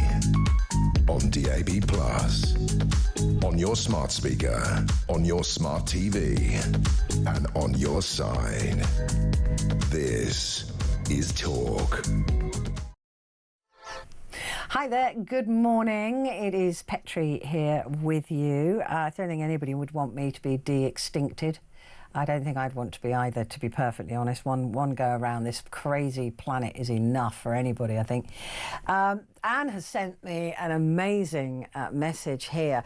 Anne says, back in the 70s, I took a degree and a PhD in biochemistry. I only have smart listeners. That's true. One of the assignments was to look at science in society. I read the books of Hilary Rose and Douglas Bernal. I researched the major scientific studies and how many scientific discoveries had started off as life-saving discoveries with brilliant health outcomes, and then they became used for potentially evil means. Examples are bacterial or viral research that have cured many diseases, and now we can have bacterial warfare, splitting the atom and radiation work, but then we live under a nuclear threat. There's lots and lots of examples of how good scientific discoveries have been manipulated for evil. I can cite Science in Society by Hilary Rose. It's an interesting topic. That's from Anne in Teesside. It is fascinating, isn't it? Because there's always these unintended consequences. What was the name of the guy who said, "I have become death"? He invented the atom bomb. There's just been a movie about him. Oppenheimer, thank you. So Oppenheimer himself, a scientist, and you get all carried away with the science of it, and you get carried away with, splitting the atom and creating this massive explosion, and then suddenly this is being used as a bomb. But this is scientists. They just get so focused on the science, and then they create something that, as he said, I have become death. So I find that it's so interesting. The psychology of this kind of science is fascinating, and it always begs the question: just because we can do something, does it mean that we should do it? And I think scientists say yes. Scientists will always say yes. I think Matt James from Colossal said to me, it would be irresponsible if we didn't use this science. We have this technology, we have this ability. This is extraordinary. This could do brilliant things. And indeed it can. It has brought back a wolf that was alive 125,000 years ago. 125,000 years. It became extinct 10,000 years ago, and it's here now. It's amazing, but why? Science is brilliant. How much better off would we be if the nuclear bomb or the atom bomb hadn't been invented? Would we be better off, or maybe we wouldn't be better off? Maybe we wouldn't have that deterrent, right? So although we have the horror of the potential of nuclear warfare, maybe we would have been at war with lesser weapons and been wiped out before now if we hadn't had the mutually assured destruction of a nuclear bomb. You can't unbake a cake. That's the thing. It's impossible. All those ingredients that go into baking that cake, once it's here, it's here. You can't then unwind time. You can't reverse it. So the unintended consequences could be devastating. But on the other hand, what good can it do? Could it do? Will it do? Who knows? Cindy, my little American friend. How are you, Cindy? I'm great. You know what? I wish I could put you in my pocket and take you with me everywhere I go. You can. It's called a radio. I can't get enough. Fantastic show, by the way. It's really deep. Thank you. And I am not into de-extincting creatures because it scares me that, you're right. We're probably already making clones of humans. I've no doubt somebody's trying that. Yeah, completely. Because there's some, even if we we passed laws, there would be some crazy person out there that would do this. Absolutely. But being I am a liver transplant patient. Oh, I don't know if you knew that. Yeah, in 2017, I had 1 month to live. Wow, So Cindy. what if like where are all these organs really coming from? They could be. You never know. Well, in the They future, could be. they're going to be cloning. They will be. They will be. I mean, this is the brilliant thing with some sciences. They will be building you a bespoke liver in the future. They would take your genes. They would encourage those genes to turn into liver. You know, like the DNA, they'd say, right, you know, we're going to make this. They can do this already with certain things, and they can turn it into a liver, and then you get your own genetically matched organ back. It's amazing. Right. But then, I mean, this is amazing, right? But then, like we were saying, there's some person out there that could take it steps further. But I would be into taking a species that's on its way out, you know, that isn't quite as like the bee. I would like to populate. We need bees. Yeah. To survive. They're part of what, and they're becoming extinct. So at the same time, you know, not taking not de-extincting, but let's take the bee and procreate that. But don't we have to fix why they're becoming extinct? Right. I mean, that would be the right thing to do, is to fix why they're becoming extinct. Because what Colossal do already is that they do clone animals, and they're working very hard to repopulate certain creatures. That's the other part of the job that they do. They repopulate when you know, if you're down to the last, I don't know, 14 couples of tigers, for example, they will clone more of a certain breed. So they're already doing that. But we are killing the existence of creatures quicker than they can possibly repopulate them. Yeah, exactly. And I agree with you on the bee, but won't they just continue to die if we don't fix why they're dying? Yeah, if we don't fix why. Or what if they bring back, like, the Tyrannosaurus Rex? You know, they're going to kill us.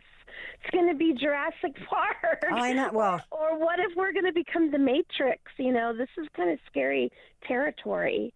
Because we're not just messing with genetics, are we? We're also messing with AI. We're messing with, you know, what is human. I mean, you start to combine all of those things together, and we are literally in a sci-fi movie. Yeah, you know what? We could already be. Dun dun dun! I'd like to think I'd imagine a better world than this. I'd like to. How's your lovely husband? Totally right. How's your husband?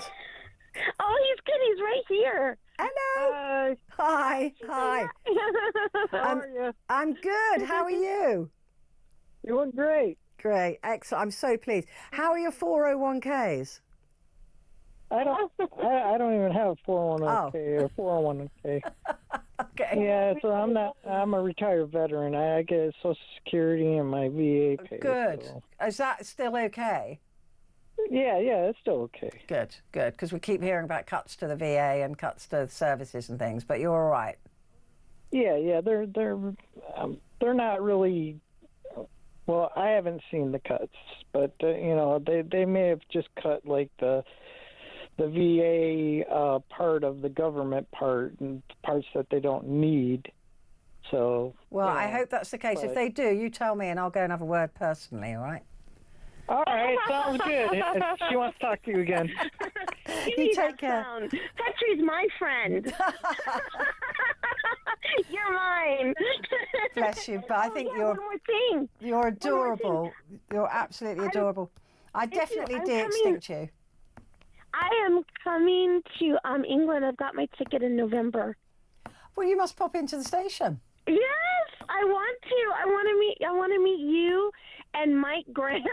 Well, we're opposite ends of the day, so you'd have to. We'll go out for a curry or something. You have to choose one of us. It's Sophie's choice. I choose you. Oh, bless you. I choose you. Cindy, you're adorable. Thank you for calling in. Thank you very much indeed. I've got to take a break. I will be back in a moment.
across the UK.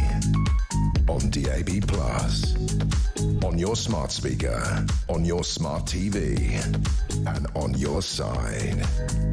This is Talk.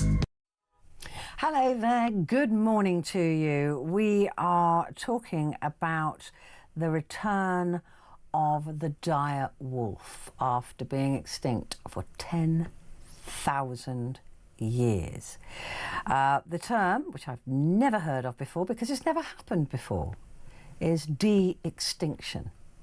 This is the first time that it has been done successfully.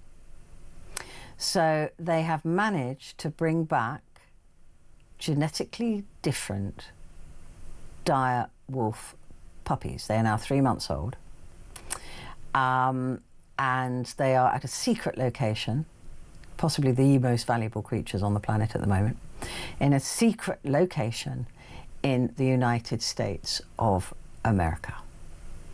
And they intend, this organisation, Colossal Biosciences, want to bring back the woolly mammoth. And as I said earlier, we'll remember a couple of weeks ago, I did it in the paper review, I think, about the woolly mouse, right? That was part woolly mammoth genes that created a woolly mouse. But they say that they plan, now that they've done it once, I suspect everything else will be a bit quicker because they know how it works now, right? That's how science works. So they will be planning to bring back the woolly mammoth by 2028. I think that is so exciting. I mean, I don't think we need a woolly mammoth on the planet, but the fact that that can be done is mind-blowing. The direwolf looks a bit like any other dog, right? So I'm looking at it going, yeah, so what? Almost. I mean, it is impressive, right? It's 10,000 years old, but it died 10,000 years ago. But you look at it and you go, yeah, I mean, looks like a white Alsatian. They're massive, though. They're really big.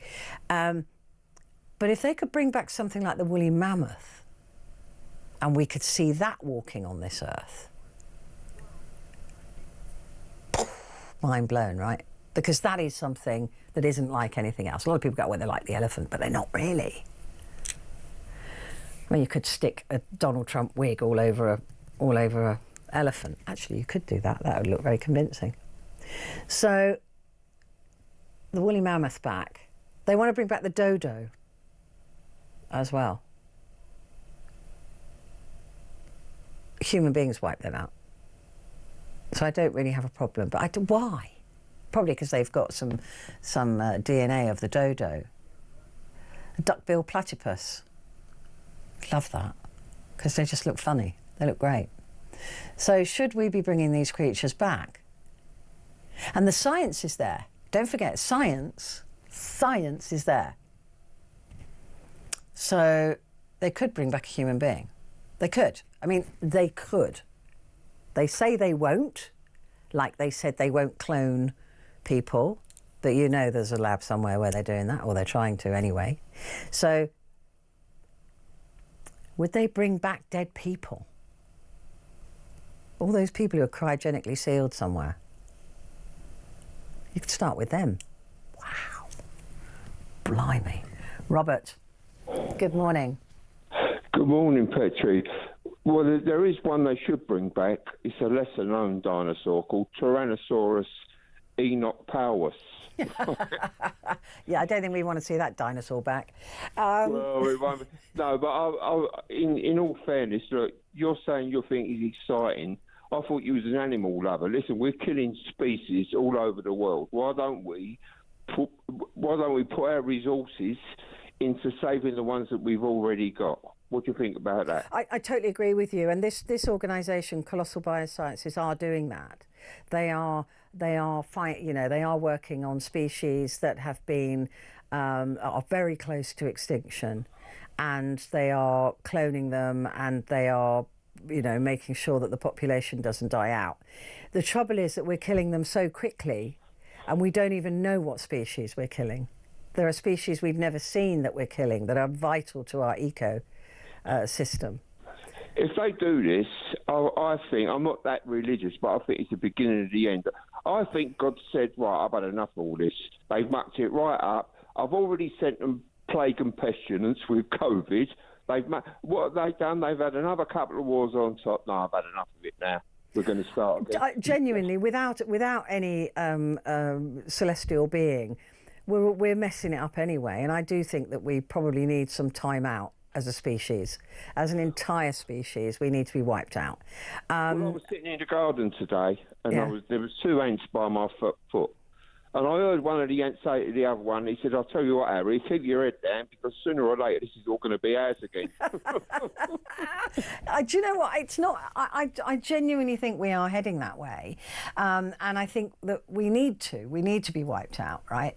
But some scientist in the future, right? I don't know where they're going to come from because we'll all be dead. But there'll be some scientist in the future who finds a skull of a man in Hertfordshire. They won't know his name's Robert, right? But they'll extract the DNA, and they'll, mess around with it, and then you'll be reborn. Well, I've got my mum's ashes at the bottom of my garden, so, and I've already got my wife Linda says she's already got my spot already picked up, so... Why have you got your mother's ashes at the bottom of the garden and not on the mantelpiece? Nah, not that type of person. I've got a cousin, right, she's still... At Christmas dinner, she puts her... This is weird. She puts her mum's ashes at the table, like, sets a table from now. And my mum doesn't like that either. My mum, nah. No, my ashes are going to be chucked over Hammersmith Bridge. Are they? Mm. Oh, you live in... I can say, it's no secret that you live in Shepherd's Bush, is it? In the bush, yeah. Are you a Queen's Park Rangers supporter like me? No. They disturb my quiet time because I can hear Loftus Road. Oh right, we don't get that many crowds over there. So it could be worse. It could be worse. Shepherd's Bush. It's a huge area, but it's glamorous. Yeah, there, it's a nice area. Yeah. It's a nice area. Well, I think nice is pushing it a bit, but it is an area. Let's put it that way. Robert, if you could bring somebody back, who would you bring back from extinction? That's a good one, isn't it? How about Electabilius Elvis? No. Well, he's not dead, is he? He works in a chip shop in Basildon, doesn't he? I don't know. Who would you bring back? Oh, it would have to be Tommy Cooper. It's got to be someone. It can't be a film star, can it, or a pop star? It's got to be someone with a little bit of substance to them, don't you think? Tommy Cooper. Really? Mm. Oh, that's got a lot of substance to it, isn't it? God. I thought, you're a journalist. I thought you would come up with someone I've not even heard of. No, I mean that was at least. I still like to have a laugh, right? Still got. Yeah, that's what I meant to ask you. You published? A children's cookery book. Oh right. Oh, okay. Why? 'Cause I am. No, I am, but it's all right. I'm not going to plug anything. But I'm. Yeah, you can plug it. What have you published? That means I've got to give me second name. I don't really want to do that. Okay. I've got too many. I've got more skeletons in my cupboard than cribbing. Well, maybe you can exit. I'm 4 times published. Soon to be 5 times, actually. Oh, I want to know. I'll email you and give you a link on my books on Amazon. Yeah, all right. Yeah. One of them. Yeah. I don't have an email address. One of them got to number 8 in the bestsellers for about 3/4 of an hour. What kind